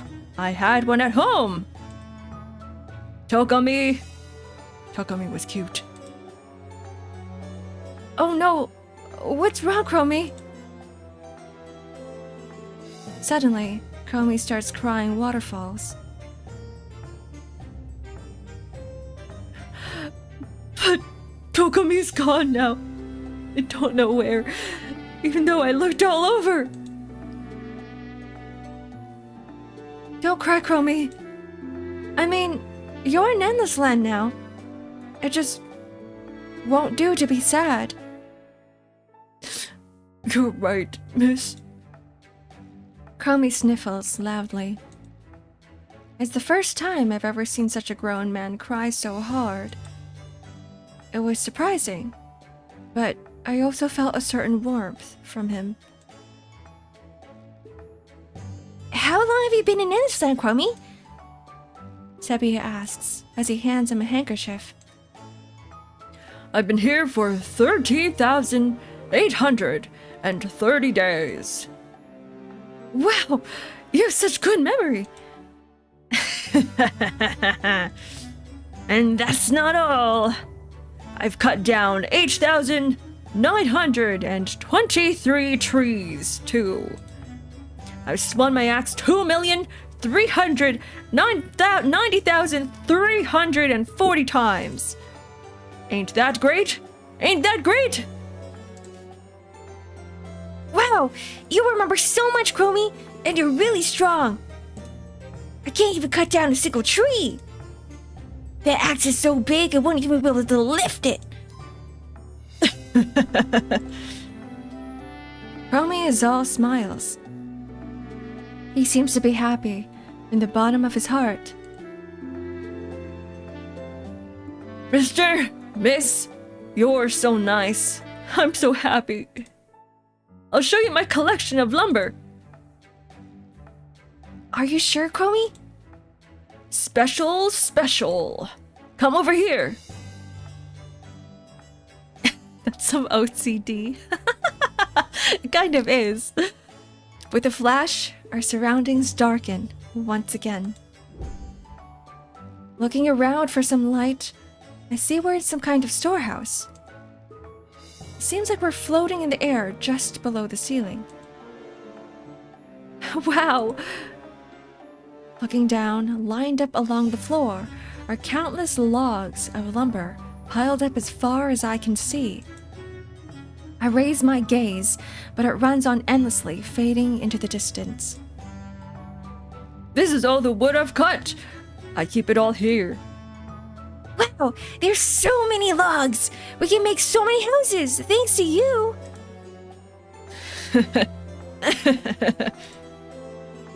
Oh? Have the logs everywhere fallen over? Deep, deep in the storehouse, when I strain my eyes, I can see a row of logs that have broken. Ah, jeez.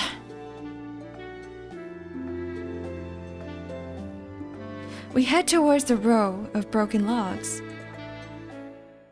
Looks like there are mushrooms growing on them, Chromie. Maybe some rain leaked in? The logs at the bottom have all sorts of mushrooms growing on them. It looks like that weakened the logs. Eventually, they collapsed from the weight of the ones stacked above them. That's not okay, Mr. Mushroom. I already told you. When you live here, it's bad for the logs. Chromie plucks out the mushrooms with his large hands. He gathers a small bouquet of them, and then brings them all to his mouth.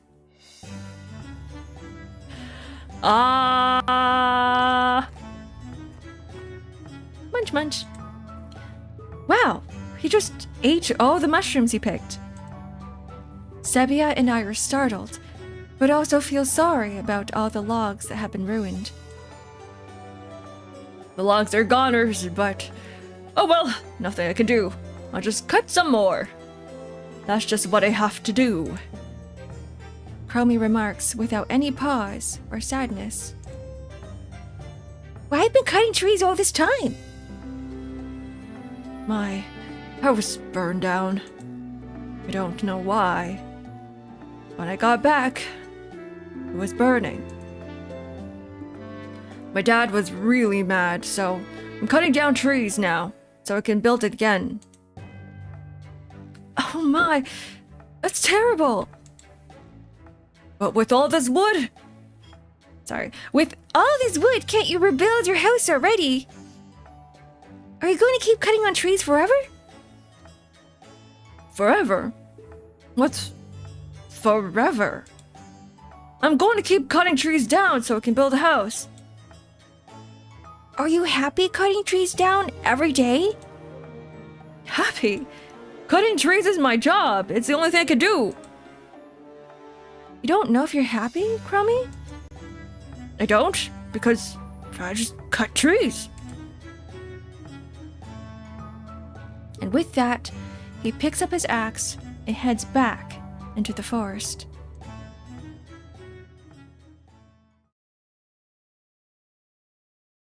What a strange man that was, Sepia. Yeah. And here we thought Endless Land only had children. I guess they were adults too. I bet Chromie's just really big, but he's still really a child. I mean, he called us Mr. and Miss. I wonder how much wood he could chuck. Hi, Happy Jester. Welcome in. I see. I guess so. I mean, he doesn't even know what happy means. Yeah, cutting trees down must be happiness for him. He wouldn't keep doing it if it wasn't.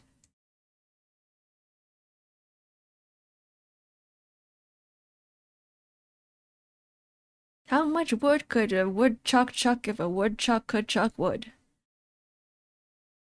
Mhakna Gramura and the Fairy Bell. Chapter 8, Fairy Bell's Duty. Hey Mhakna, do you want to see Fairy Bell today? I want to thank her for bringing us to such a happy place. Sepia suggests this with a smile on his face. My, that's a great idea. I'd love to say thanks to her too. Belle, Fairy Belle, can you hear me? I want to see you. I call out for Belle in my heart, and the magic of Endless Land goes to work once again.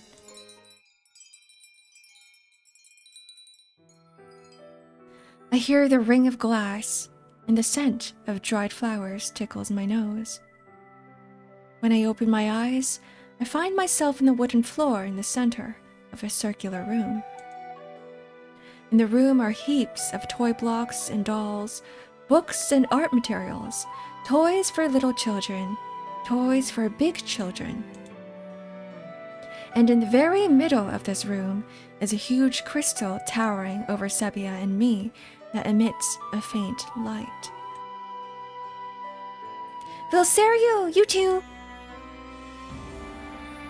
I turn towards the voice and see Belle, sitting quietly atop the crystal. Oh my god, it's the crystal X-Ark! It's the Visario, Belle! We came here to thank you today! I'm glad you're doing well, Sibiarno! Thank you so much for bringing us to Endless Land. I wanted to tell you that. Oh my! It looks so much more lively too, Mhakna! So different from when you were in Mulberry Orphanage! I'm so happy the two of you are here! Belle playfully flies over to us. She looks between the two of us and smiles with genuine happiness. What a huge crystal this is, Belle! Sepia says this as he stares at it. Yes, this is the Endless Crystal. It is made by borrowing the great big store's power. With it, I can find children who are suffering. Belle flies slowly toward the crystal. She leaves a trail of dried flower petals from her garland, which drifts downwards and then vanish. We head towards the crystal, following the dried flowers. Belle gently touches the crystal, and it suddenly emits a bright red light. Oh no! We lost another one. Belle's voice grows hoarse as she talks. Hi, Soy Boy, welcome in. We're doing a little bit of visual novel reading today. Tears stream down her face, and her eyes are colored with deep sadness. What happened, Belle? Why are you crying? In a hospital in a village somewhere. A child who's been ill for the longest time just drew her last breath. Through the pain and suffering, she kept longing to see her deceased mother and died struggling. It's terrible. Why must so many children who have done nothing wrong still have to be hurt so? Belle cries out in grief. She sits down in a chair beside the crystal, one so small it could fit in the palm of my hand, and begins to sob. You couldn't help that child? Sebia asks, himself on the verge of tears. The doctor that was in charge told the child not to believe in Fairy Belle. Rather than Fairy Belle, think of how you'll be reunited with your mother soon. You see, Sabriano, I can only appear to those who believe in me. To make Endless Land a place able to grant any wish required of mass amounts of mana. Creating this place required me to expend over half of my Vibelia. I can only be seen when the Vibelia of someone who truly believes in me resonates with my own. Only once they believe in me, or our Vibelia resonate, can I appear before them. Belle's tears continue to fall without end. Please don't cry, Belle. If you're sad, then all the children will be sad. I'm sorry, Mhakna, but this silences any child is my own sadness too. When I see a child in pain, I feel that pain too, deep in my heart. You're such a kind fairy, Belle. Is there anything we can do to help? Live happily here, in Endless Land. Please keep smiling. Always. That's the contract we made, Mhakna. Sebia or no. Okay, Belle. I promise. Wiping her tears, Belle shows us a warm smile.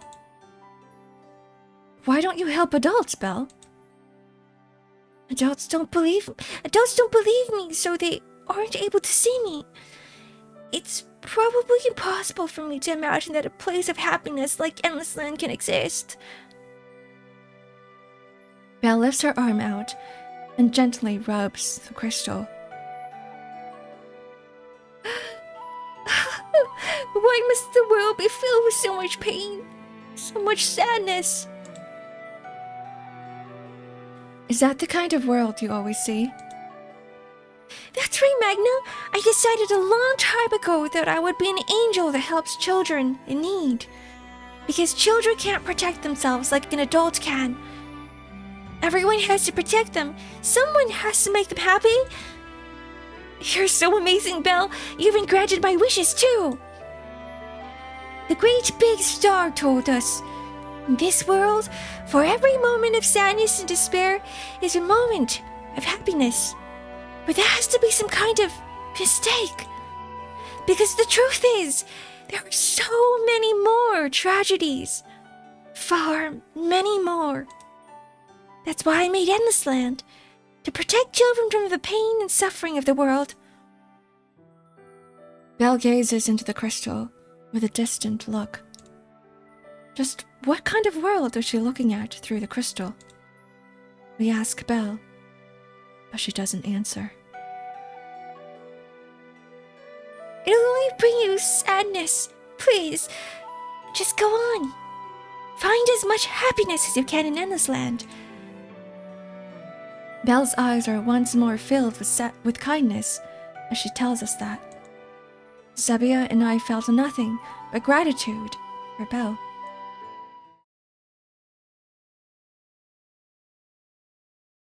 Mhakna Gramura and Fairy Belle.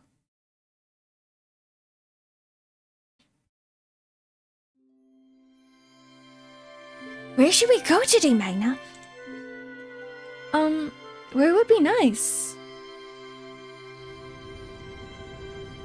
Chapter 9, Vow.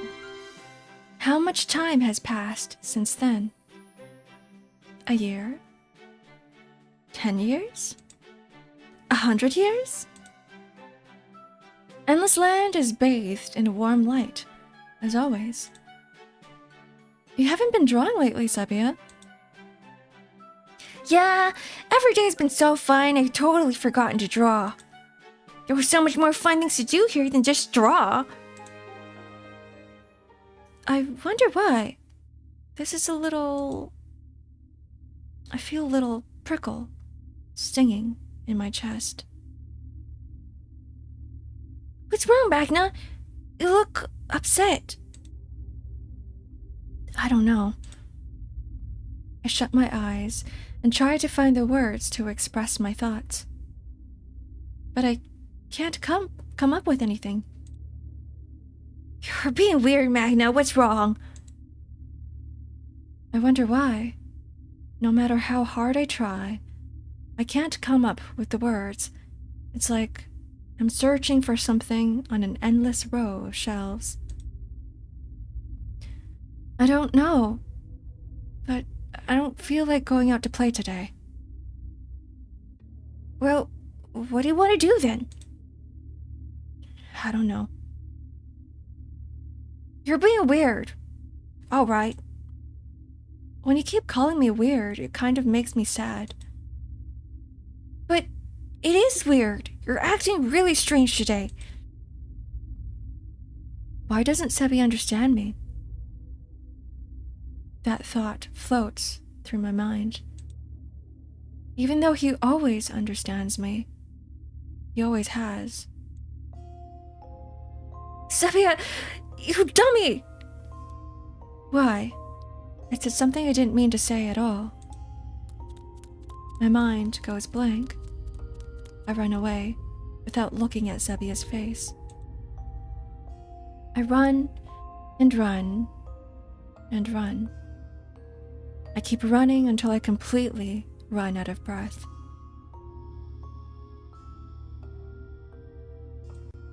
That strange feeling of sadness comes back to me. I just want to sleep today. So I wish, and a soft cot appears before me. I'm sure the sadness in my heart will be gone tomorrow. I'm sure of it. I wish for that ardently, and fall deep into sleep.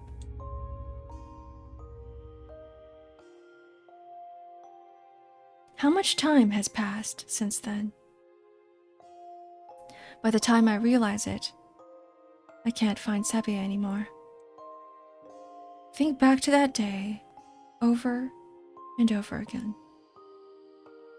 I'm sure 1,000 years have passed. I wouldn't be this sad if that wasn't true. I found where the pain is, deep in my heart, but it's already too late. Because I said something horrible to Sebia.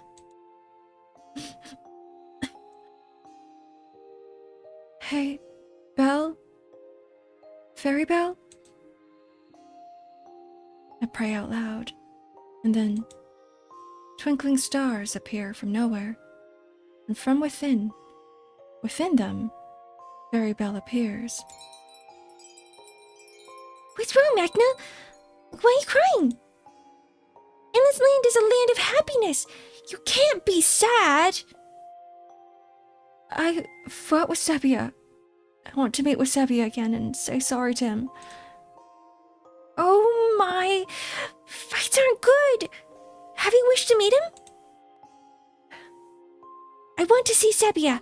I want to meet him and say sorry. No, I haven't yet, Fairy Belle. I want to see him and say sorry, but I'm scared that he won't forgive me. It's okay, Mhakna. You and Sebia are now friends, right? I'm sure that he'll understand. Just pray and wish for it. Wish to see Sebiarno again. If he's thinking the same thing, then I'm sure you can meet him again. Okay, Belle. I close my eyes again, squeeze out every ounce of courage I have, and wish as hard as I can. I'm sorry, Sebia. I want to see you again. I want to say sorry. And I want to play with you again. Every day. How much time passed after that? A year? 10 years? 100 years? After an eternity, a familiar voice breaks through the silence. Mhakna! Oh my! As I turn around, my beloved Sebia is standing right there.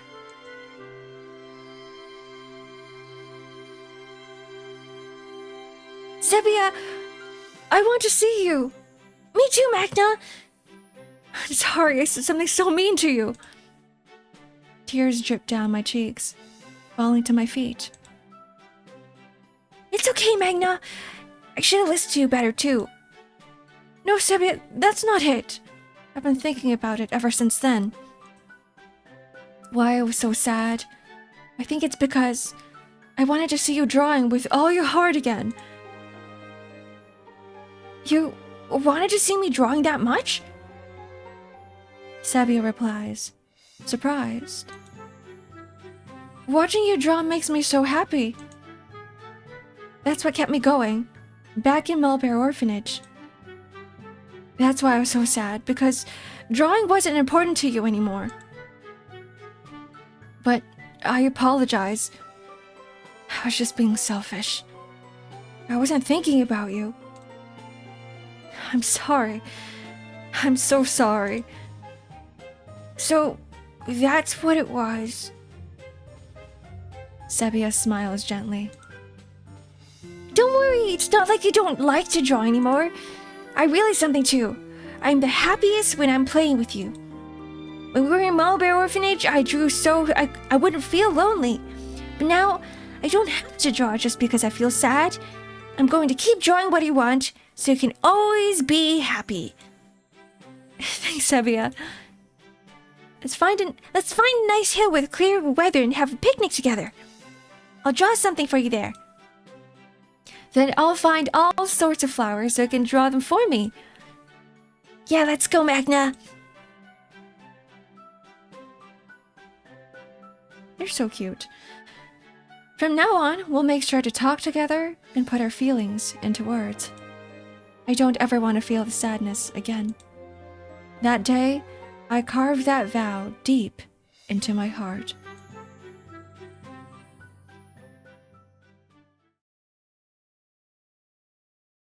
Mhakna Gramura and Fairy Bell.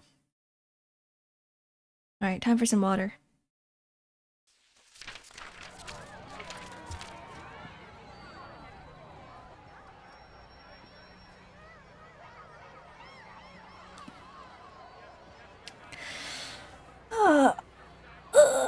Hi, Phil. Hello, welcome in. I guess we could do a small recap time. We're doing visual novel, or reading a visual novel today. And what happened was that we have these kids living in an orphanage. And they're like, we wish upon Fairy Bell, the fairy, to take us away from this orphanage because we're suffering here.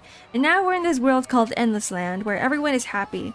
And everyone's doing their own thing, and they're not allowed to turn to adults. That's the contract. As long as they don't want to become an adult, they can stay here forever and be happy. You can see how that's going. That day, I carved that vow deep into my heart. Oh, hold on.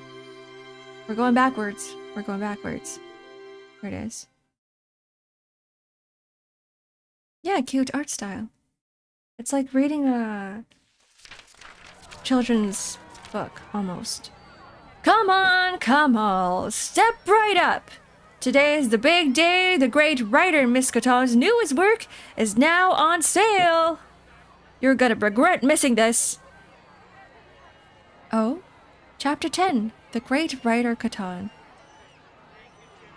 I hear a loud banter coming from the village. Now that I look more closely, isn't that the same Barker from the other day?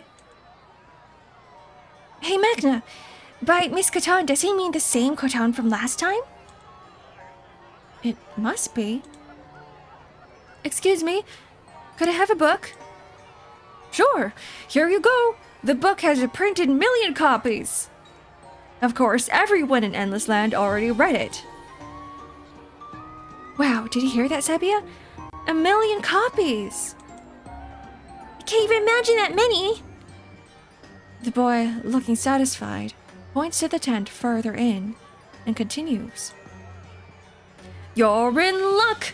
Miss Cotton's holding an autograph session today. Why don't you go inside and meet her?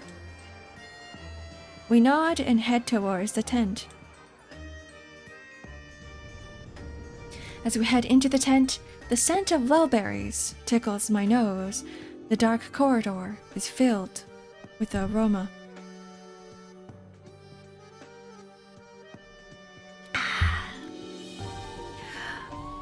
Oh, this smell. Yeah, there's no mistaking it.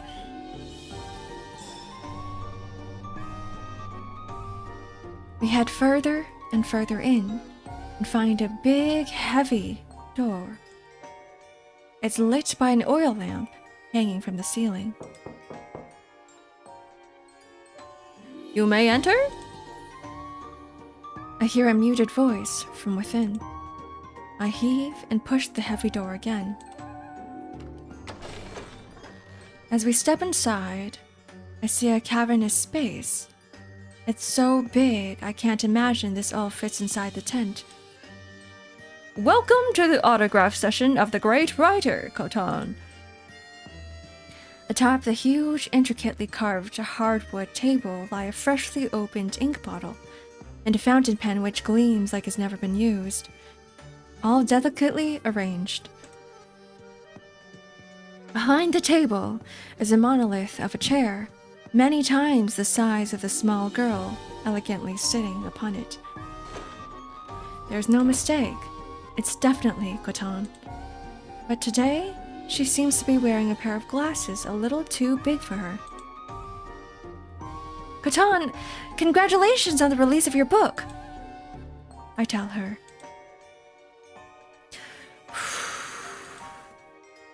Cotton silently puffs smoke from her corncob pipe. Why, thank you. You must be fans. Very well. I'll sign your books. You don't remember us, Cotton. It's me, Mhakna, and that's my friend Sebia. We talked with you at your concert last time. Remember? Concert? Just what are you talking about? You really don't remember? You were singing so happily, too. Sebia asks, his expression puzzled. Ah, from when I was still singing, you mean? I suppose I did have my childish days. Cotton says in a sarcastic tone with a roll of her eyes. You don't sing anymore? Singing is just child's play. As an artist, I must do more than just play around. So I became a writer. With my beloved pen and burning passion, I was able to fill my lifelong dream. She swings her arms open with pride and continues. Look at all these fan letters and presents. And her room is a mountain of envelopes. Envelopes alongside a myriad of bouquets and boxes upon boxes of presents. But when I look closely, the envelopes strangely aren't addressed to anyone. And none of them have been sealed. On top of that, none of the present boxes have cards either. But I'm sure it's only because they're so far away that I can't see them clearly. That's great, Cotton. Your dreams came true. Of course, because I'm more creative than anyone else. We get our autographs and leave the tent. Good luck, Cotton. We'll be back to see you again. Once I've written my next book, do visit again. I'll give you another autograph. But make sure to call me Miss Cotton. Understand? Oh boy, you both got an autograph? I'm so jealous. As we leave the tent, the barker talks to us. You want my autograph? Oh. If you want one, then why not get his signature yourself? Come one, come all. Step right up. Miss Coton's having an autograph session. Without answering or even looking at Sebia, the boy begins to shout in a loud voice once again. What a strange kid. It's like he can't even hear what I'm saying. It sure is, but whatever. We got an autograph on our books. Since that day, we asked all sorts of kids in Endless Land about Coton's book, but not a single one of them had ever read it. Millions of copies sold. Oh. I wonder if she just bought them all herself. All the fan letters are from herself. Chapter 11, Palmar Cake. It's been a while, so why don't we have something to eat? Ever since coming to Endless Land, I've never once felt hungry, so I had completely forgotten about eating. And just from Sepia's words, I feel a pang of hunger. I want to eat Rukin Kokoro with lots of Keskar. And I want to eat Kogo's steak, a huge one with a bone on. We imagine the kind of food we want to eat and wish for it. And in doing so, a large dining table appears with Rukin Kokoro on my side and Kogo's steak on Sebia's. They both look delicious. The lovely aroma whets my appetite. I immediately take my seat. Visca Armina! We both say grace and begin to dig in. I bite into the kokoro, but it's just as delicious as I remember. I haven't eaten any ever since I was in the orphanage. This is great, Mhakna! Yeah, kokoro always tastes wonderful. Munch munch. Nom nom. When was the last time I ate? I've been so absorbed by playing around I can no longer remember. Phew, I'm stuffed, Mhakna. But I want to have some dessert too. Sweet say, just thinking about it makes me hungry again. As I think about what to eat, Sepia claps his hands. Since we have the chance, why don't we have something we've never had before? Oh, that sounds fun. At the orphanage, there was dessert you always wanted to eat but never got to. I want to try Palmar cake. The kind you have on birthdays or special occasions. I never had any before. You've never eaten cake before? I once had some Morco cake a long time ago, but I never had anything else. I wish for a Palmar cake deep in my heart. Having never eaten one before, I try my hardest to imagine what it would look like. A small ball atop a plate, white, round, and fluffy. And inside are supposed to be fruits, some sweet, some sour. Relying on my memory, I pour my all into imagining what it vaguely looks like, and slowly open my eyes. And what do you know? In front of me is exactly what I imagined, a white, round, fluffy pastry atop a plate. Wow, it really appeared. Could I be any happier? Let's try it. Munch munch. How is it, Mhakna? I don't know why, but it tastes like Morco cake. Mine does too. That's weird, even though it looks this nice. The Palmar cake we had tasted just like Morco cake, down to the last bite.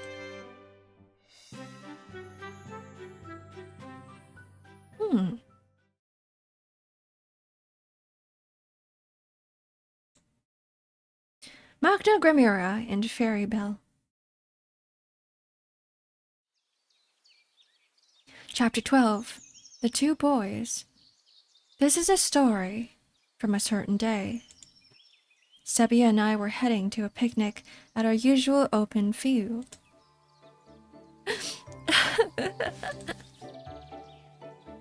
A little boy was crying his heart out underneath a big tree.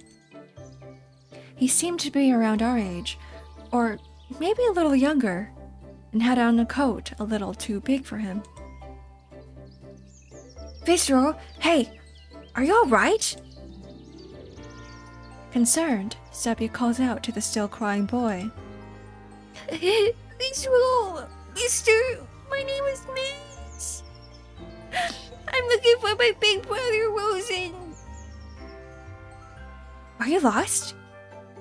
Well, I suppose you can get lost, even in Endless Land. Lost? I don't know what lost is, but Rosen disappeared. Hey, Maze, have you tried making a wish? A wish to see your brother again? If you make a wish in Endless Land, then it'll come true.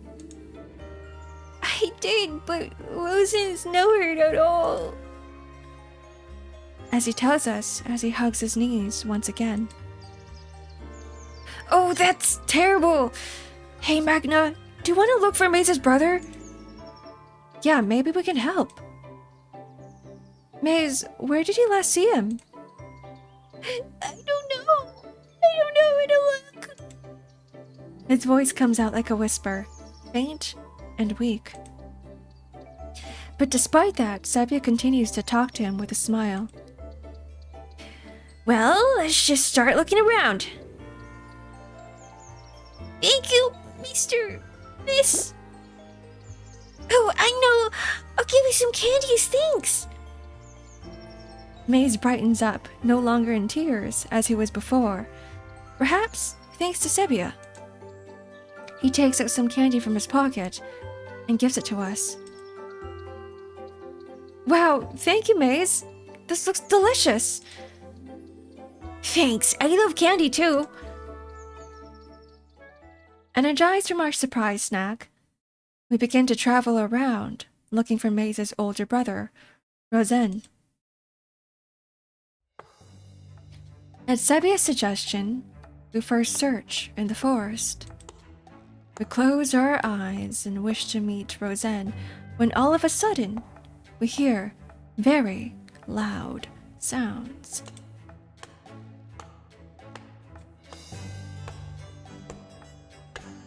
This sound, it's Chromie's forest.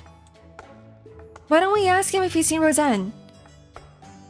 As always, the sound shakes you all the way to your head. Maze pulls his hood even lower over his eyes. Maybe the sounds scare him. He skitters behind us to hide and asks us uneasily. Who will we meeting? Not so scary, right? Don't worry. Chromie's interesting in his own way, but he's a very nice person. Just how far did we walk? Yeah, the candy bar is really cute.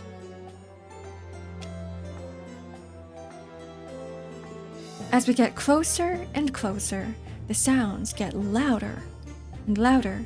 Past all the mist, we finally see a big, familiar-looking shadow. Vilsriel? Chromie? Do you remember us? Vilserial, Miss Mhakna, Mr. Sebia? Oh? Chromie fixes his gaze on Maze, who had shrunken behind me. Let me introduce you. This is Maze, our new friend. We just met today. I hope you two get along. Maze is lost and he's looking for his older brother. I'm Chromie. Nice to meet you, Mr. Maze. I'm not really old enough to be called Mister. Maze replies timidly while remaining hidden behind us. Not so scary. See? here's some grilled mushrooms. I hope we can be friends. Do kids like mushrooms? Grilled mushrooms? Chromie hands Maze some mushrooms on the skewer. Suspicious, Maze looks at the skewer and sniffs.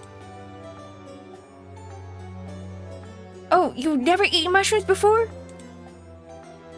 Unable to hide his curiosity, Sebia asks, "Oh, mushrooms are my favorite!" I don't want it. I don't like the smell. I'd rather have candy or sweets, not this. Maze throws away the skewer he was given like it was nothing. Sweets? Candy? Chromie isn't dismayed at all how readily Maze threw his skewer away. On the other hand, his curiosity is piqued at Maze's mention of candy. Yeah, I love candy. Here, Chromie, eat some of this candy instead, not that mushroom stuff. Woohoo! Chromie yelps, practically tearing off the wrapper and throwing the candy into his mouth. Suddenly, he begins bawling. It's so good. Wow, it really is so good he cried, huh? Thank you, Mr. Maze. I'm Chromie. Thank you. Chromie, you're so funny. Looks like Maze is getting along with him well. By the way, Chromie, we're looking for Maze's older brother, Roseanne. It looks like they got separated somehow. Has he passed by the forest? What does Mr. Roseanne look like? Oh, not cool, Al. Oh, right. We haven't asked about that, have we? Well, Roseanne has a silver hair. He's about as tall as me. He's really smart, not like me, and really cool. Maze goes on and on about Roseanne, but all we can figure out is that Roseanne's height and appearance are similar to our own. But you are brothers, so of course you look similar. Well, I guess that's that. Let's go look around for anybody who looks like him. A mister who looks like Mr. Maze. I didn't see anyone. Nope. Chromie replies, tilting his head to one side. Do you want to look in my secret storehouse? Really? Wasn't that your secret base? It's okay. If you give me another candy, it's okay. Chromie glances at Maze, his desire glinting in his eyes. No problem. If there's anything you got plenty of, it's candy. Don't just ask for one, I'll give you a whole bunch. Woohoo! Maze takes out a whole handful of candy from his pocket. His expression a mixture of surprise and delight. Chromie looks absolutely ecstatic. Thank you, Mr. Candy. I don't know if he's in there. The storehouse? My special place, but I'll bring you there. Thanks, Chromie. Chromie seems to be overjoyed to have made a new friend. But unfortunately, even though we search everywhere, the four of us can't find Roseanne in the storehouse. We head back to the forest, having nothing else to do. Sorry, Mr. Maze. Apologetic, Chromie hangs his head as he speaks. It's fine. Thanks for helping us look for him. Here's more candies, thanks. Maze takes out a mountain of candy from his pocket, each piece a different color, and gives it to Chromie. Thank you, Mr. Maze. Miss Mhakna, Mr. Sebia. You're all so nice to me. I'm so happy I came to Endless Land. He takes the candy with a thankful whisper. Mr. Maze, does Mr. Roseanne like candy? Maybe he'll come out if you give him some. Do you mean luring him out with candy? I gasp in shock. The moment he asked about the candy, the blood drains from his face, leaving him with a ghostly pallor. What's wrong, Maze? Concerned by his sudden reaction, I ask him. Roseanne really likes candy, but he won't show up for any. Everyone hushes at Maze's sudden change in demeanor. Just what happened? No one has the courage to ask. Then, as if to blow away the heavy atmosphere, Sepia slaps Maze on the shoulder. Well then, does he like anything else? If not food, then is there anything he likes to do? Like play in the park or fly a kite on the hill? Sepia, as always, kindly asks with a smile on his face.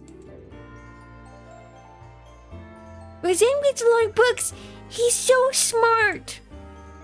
Books? Both Sepia and I raise our voices at the realization. We know just what to do when it comes to books. We head to the village and find the Barker boy. Yeah, we got a book. Come one, come all. The great writer Catan is doing an autograph session. Here he is, Sepia. Hey, east of a store, do you remember us? So Sepia calls out, but as always, the boy doesn't pay him any attention. I suppose he won't listen to anything if it doesn't have to do with Catan. Scary person? Maze once again hides behind me and asks. Don't worry, he's interesting in his own way, but he's not a bad person. Oh, hey you, you're a new face? Take one. It's a super popular book with over 10 million copies. The moment the boy notices Maze is new here, he dashes over and hands him a book. A book? I don't really like books. I always get my brother to read them to me. You have a brother, you say? Then here, take two. One for you and one for him. He hands him 2 books with just as much vigor, but Maze shrinks back even more. Before long, he ends up hiding behind me entirely, his face covered by his hood. Sorry, he's just a little shy. I'll give it to him later. Is that so? Well, make sure you read it. That's a promise. By the way, we'd like to meet Catan. Is that okay? Of course, guests are always welcome. Please go into the tent. So he tells us as he walks to the tent. I gently take Maze's hand and gives him a smile, and he accompanies me. I want to meet Catan. After I wish, the usual quiet comes. Then darkness. Then the pink clouds. And the dim corridor filled with the smell of lullberries. Oil lamps hanging from the ceiling light the area, leading to the big, heavy door to Catan's study. Whoa, it smells really nice. Hey, Miss, what's it smell? Entranced, Maze inquires after taking a deep breath. This is the scent of lullberries. It comes from Catan's Bearco. Is it Bearcho or is it Bearco? Are you two ready?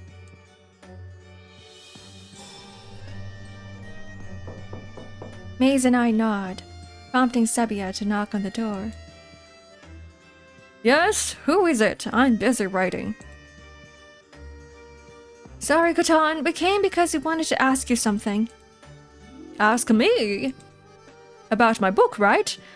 Very well. You may enter. I like tobacco.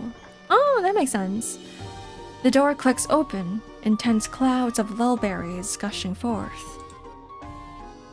On the grand table sits the same ink bottle, looking as though it still hasn't been touched, and a gleaming fountain pen. The sheets of paper laid out on the table are all blank. Maybe she just put away the sheets she was writing on before we entered. Vilsuriel, welcome to my study. You must be fans if you're here to ask about my book.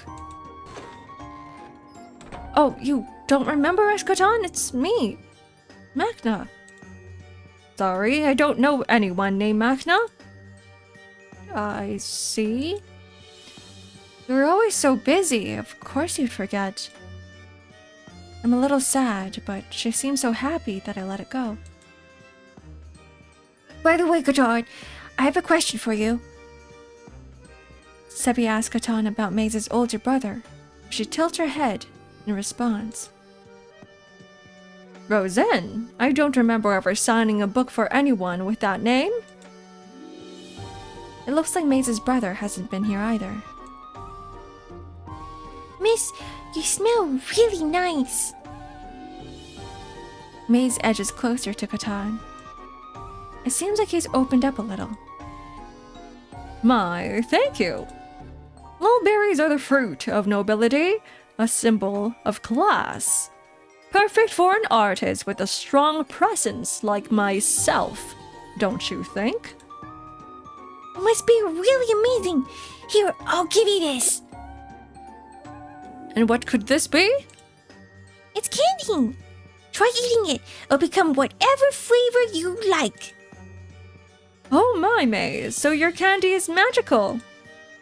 I wish for an endless land for candy that turns into your favorite flavor when you eat it. Wouldn't it be sad to have candy with a flavor you don't like? I always thought it was strange.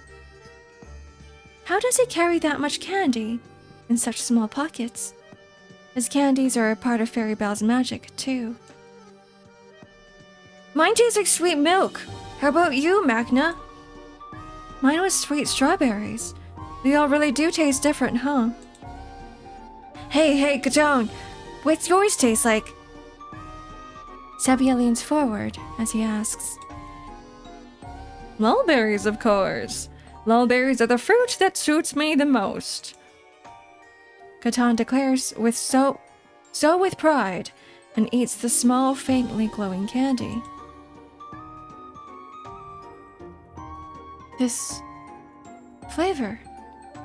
Oh, it's ad time. Okay, we'll be back in 3 minutes. I need to pee too, so. Oop. I'll be right back. See you guys in a bit.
Okay, I'm back.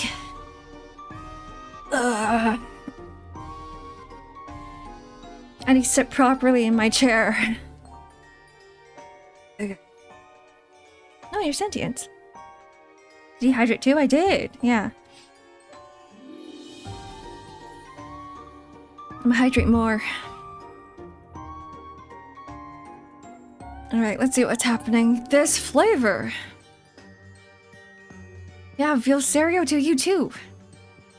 She rolls the candy around in her mouth, and her expression slowly freezes. Oh, what's wrong, Catan? It doesn't taste like anything. You don't have a taste that you like? Of course I do. There must be some mistake. Anyway, is that all? I don't have the time to waste on things like candy. I must get back to writing my next book. Well, Miss, you can write books? That's so cool. Maze gazes at Catan in admiration. Why, thank you. Would you like an autograph? Really? Thanks, Miss Catan. What would you like me to sign? Then please sign my coat so I can brag about it to everyone. After hearing his request, Catan is taken aback for a moment. Very well, here. Come on. It looks like she'll do it for him. She swings her pen in the air a few times and signs a large autograph on Maze's coat with a practiced familiarity. Wow, thank you. You're welcome. Come here anytime. Oh, and if you find your brother, come back. I'll sign something for him too. We give Catan our thanks and leave her study. Afterwards, we return to the field where we met Maze. I'm much more tired than usual today, maybe because we walked around so much. Oh, I'm beat, Mhakna. It's strange. This feels nostalgic. Zen was nowhere. So Maze remarked sadly, his head hung low. I guess we'll have to look for him elsewhere. Hey, Maze, have you ever gone anywhere with Roseanne together? A place with memories of you two together? Memories of us together? Maze thinks hard, hemming and hawing. We went to the beach a lot. They went past the White Birch Forest. The beach?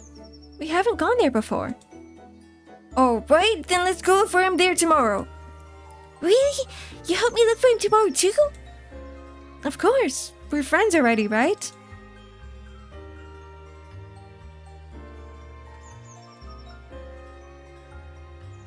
Yay! Thank you, Miss Mhakna. Mr. Sebia. I'll see you again tomorrow, promise. Maze shakes her hands as he says goodbye, then disappears into clouds of fog. He's a little on the shy side, but he's a good boy. I hope we find his brother tomorrow. You're so nice, Evia. I mean, wouldn't you feel bad for them if they never find each other? I'd be sad too if we never see each other again. You're right. Let's look for him tomorrow too.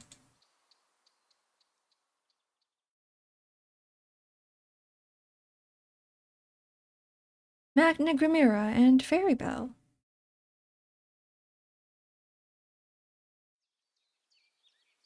Chapter 13. Roseanne. The next day, Sebia and I make our way to the field. Oh, is Maze not here yet? But he isn't at the tree we promised to meet up at. How much time has passed since then? 1 hour? 2? 3? We wait and wait, but he never shows up. That's weird. Didn't we agree to meet with him, Sebia? Maybe he went straight to the beach. I recall what Maze told us yesterday. The beach past the white birch forest. We both imagined the beach. I want to go to the beach. The beach that Maze told us about. I close my eyes and wish hard. And after a moment, the smell of the sea tickles my nose.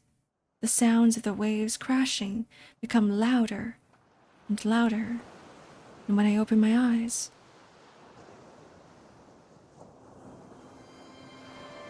It's the beach! Zebby exclaims as his eyes sparkle in excitement. The deep blue sea surrounds us, the sand white and warm, the sun shining brightly down onto it all. Wow, it's beautiful! It's been such a long time since I've seen such a pretty beach. Me too! I never knew sand could be this white. We toss away our shoes and frolic atop the sand.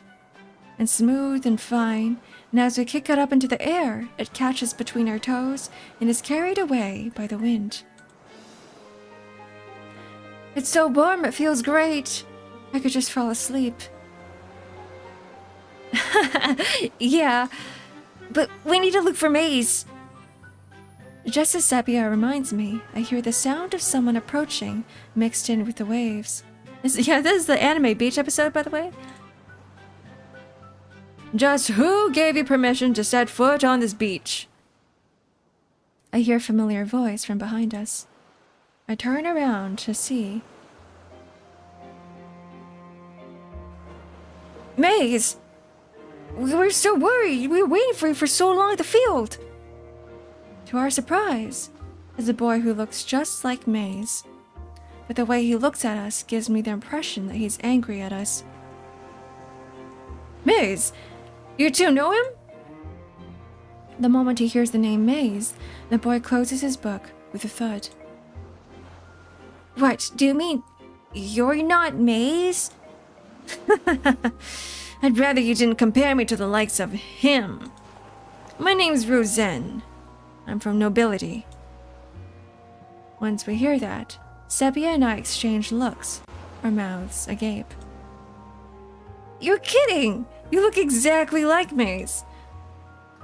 Are you two twins, by any chance? Twins? You must be joking. How could Maze and I possibly be twins? What could this mean? Roseanne's appearance matches Maze's. Even the clothes they wear are the same. The one difference is that he isn't wearing a coat, probably because of the weather at the beach. But this is perfect, Roseanne. Maze is looking for you. We searched for you high and low all day yesterday. Oh, you're just as nosy as you look. But I don't hate that. Having friends who care for you comes in handy, so my father tells me. You sure say some funny things, Roseanne. It's just that we couldn't leave Maze alone when he was crying so much. Well, whatever. I should give you my thanks, at least. Maze is such a crybaby, he can't do anything by himself. How long have you and Maze been at Endless Land? Who knows? It's hard to grasp the flow of time in this place, so I no longer paid any mind. Then what do you do here in Endless Land? Me? I'm studying. My family's nobility and all. In this day and age, academics is everything. I'm going to study every single day so I can be smarter than anyone. That's amazing, Roseanne. You must be really smart. Of course. That's just how I've been raised. What do you do once you're smarter than everyone? That I don't know. How can I know the smartest thing to do unless I know everything? That's why I'm studying every day, so I can learn what to do. I suppose you really are smart. Sepia laughs in good spirit, and Roseanne puffs his chest out in pride. But I tilt my head instead. Is knowledge and smartness all that matters? Such thoughts linger in my head, but I'm not as smart as Roseanne, so I don't really understand what he's saying. Maybe I'm just not good at dealing with people like him. By the way, where's that book? Sabia looks right at the book Roseanne is carrying. This, you mean? It's written by some Catan person. I knew it! We got in the village too! He holds it sold very well, but it's an utter disappointment. Third rate at best. Third rate? Isn't that a bit too harsh, Roseanne? Catan put so much effort into writing it too. Hello, Dead. Welcome in. Without results, what good is effort? Sorry to say, but she has no talent. You'll see once you read it. He sighs in exasperation. And seeing that, a gloomy unease fills me up inside. We also got copies, but the insides turned out to be completely blank, so we haven't been able to read it at all. Well then, here. Take mine. I have no need for it anymore. Roseanne tosses the book to Sebia, as though he's throwing away garbage. Well, that's all you need, right? Then please leave. This is my private property, not a place you can just come to at your own pleasure. Private property? Does that even exist in Ennisland? I decided that just now. Go on, skedaddle. I'm going to get back to my studies. I'm not really fond of Roseanne. I accidentally blurted out, prompting a gentle laugh from Sebia. He comes in pretty strong, huh? He's from nobility and all. I suppose that's how he grew up. Seeing Sebia's carefree smile, I relaxed somewhat. Yeah. I need to learn to be more accepting so I can get along better with him. Hey, Mhakna, why don't we try to read the book we got from Roseanne? I'm so excited to see what kind of stories are inside. The paper crackles as Sebia flips the book open. But... Huh? He flips through the pages. Ah! Over and over again. Say, this... I share his disbelief and flip through the pages myself as well. Again and again and again.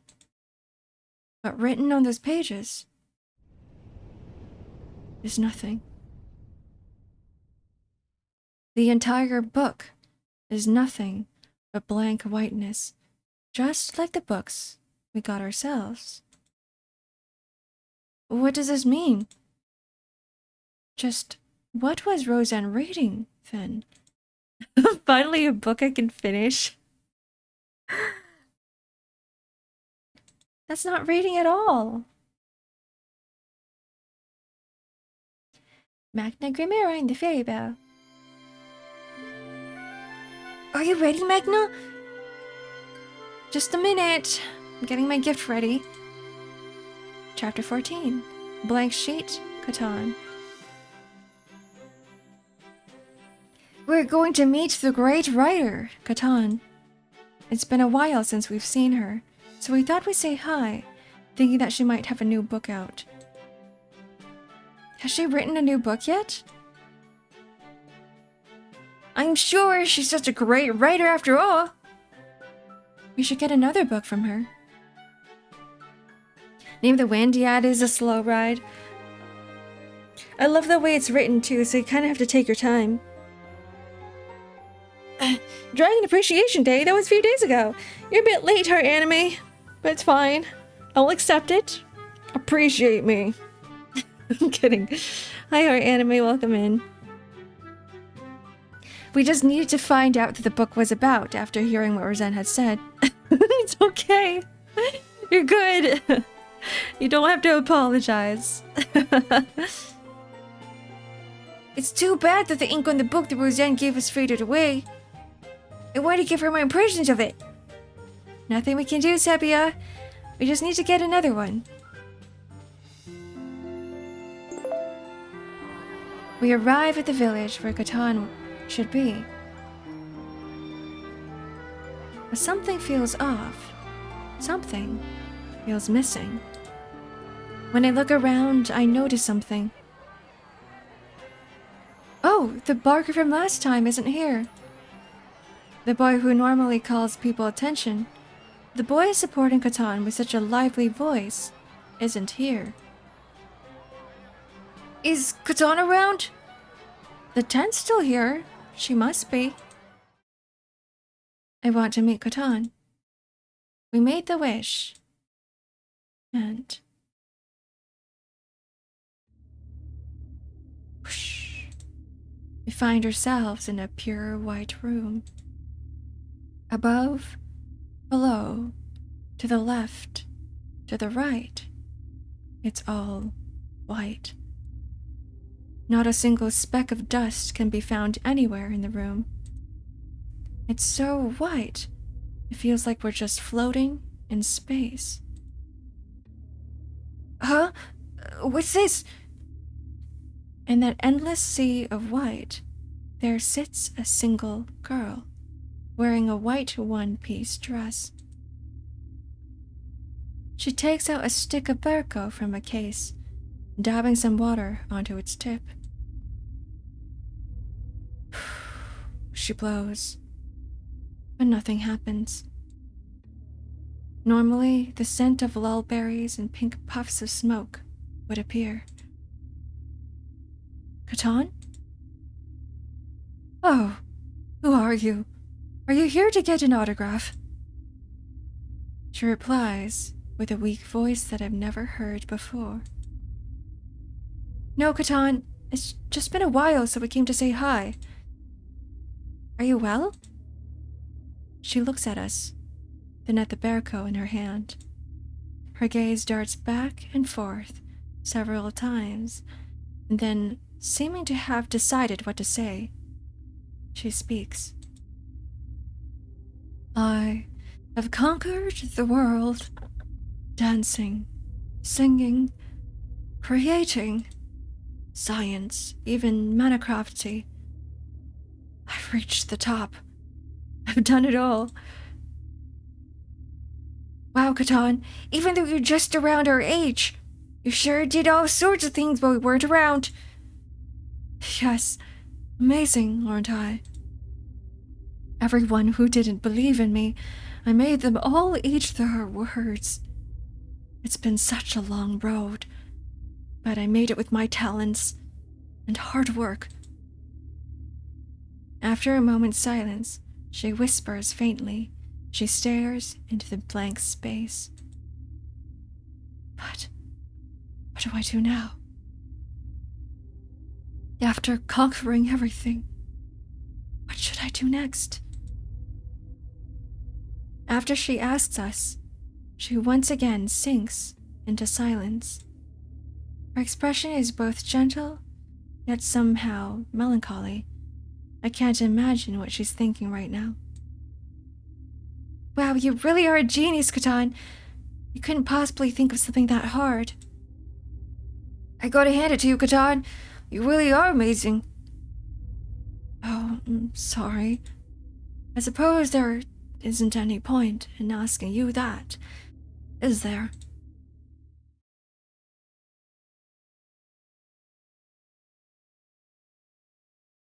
Would you like me to sign something?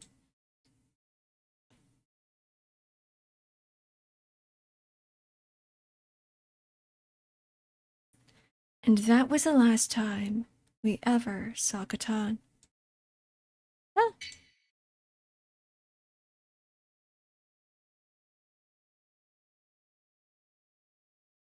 Mhakna Gramura and Fairy Bell.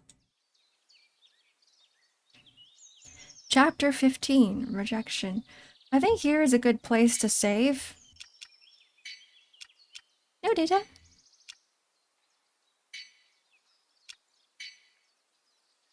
I did say we're gonna break this up into 2 parts because I only have so much voice for this.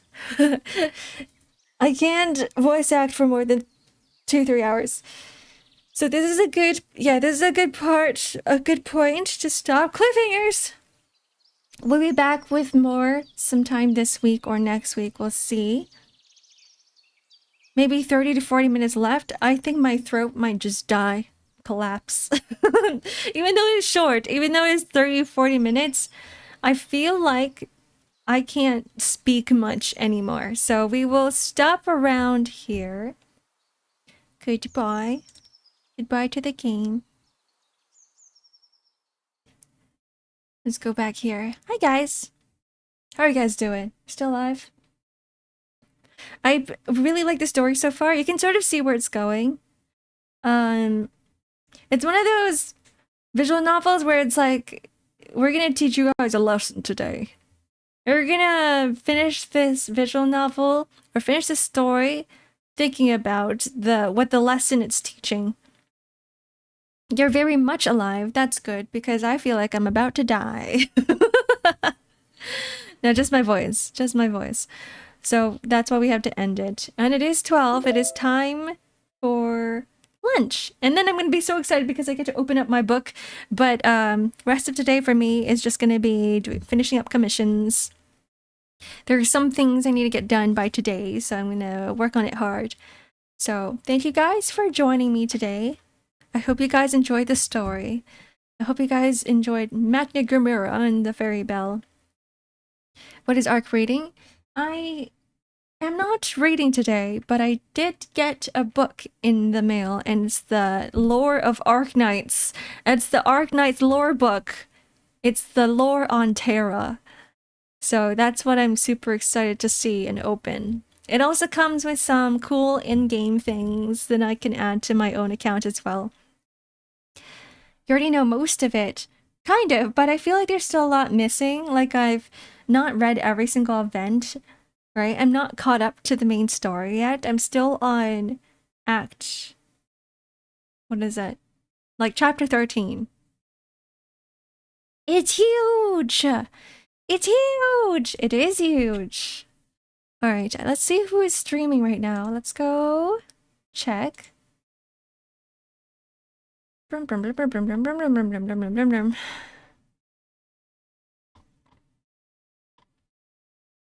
go right into Rem. Rem's playing Marvel Rivals. The Moon! He's playing Moon Knight. Moon Knight OTP. So we can all go in there and just go, The Moon! Alright, goodbye guys. Enjoy the rest of your day. Enjoy your Monday. Enjoy the first day of the week. The first weekday of the week. And then I will see you guys tomorrow for some... What the hell is on the schedule? 1 second. What is on the schedule? I have to start up Discord again. Darn it. Oh, I think it's Whisper of the House. So we're just gonna try to... Yeah, we're gonna try to experience more of Whisper of the House and find out what the hell is going on in town. And we're gonna catch some cats. We're gonna do some cat catching. So goodbye, guys. Bye, bye, bye, bye. Do you normally close Discord when you're streaming? I do, because I don't want to get distracted. I get distracted so much. Bye. Bye, bye, bye, bye, bye, bye, bye, bye, bye, bye, bye, bye, bye.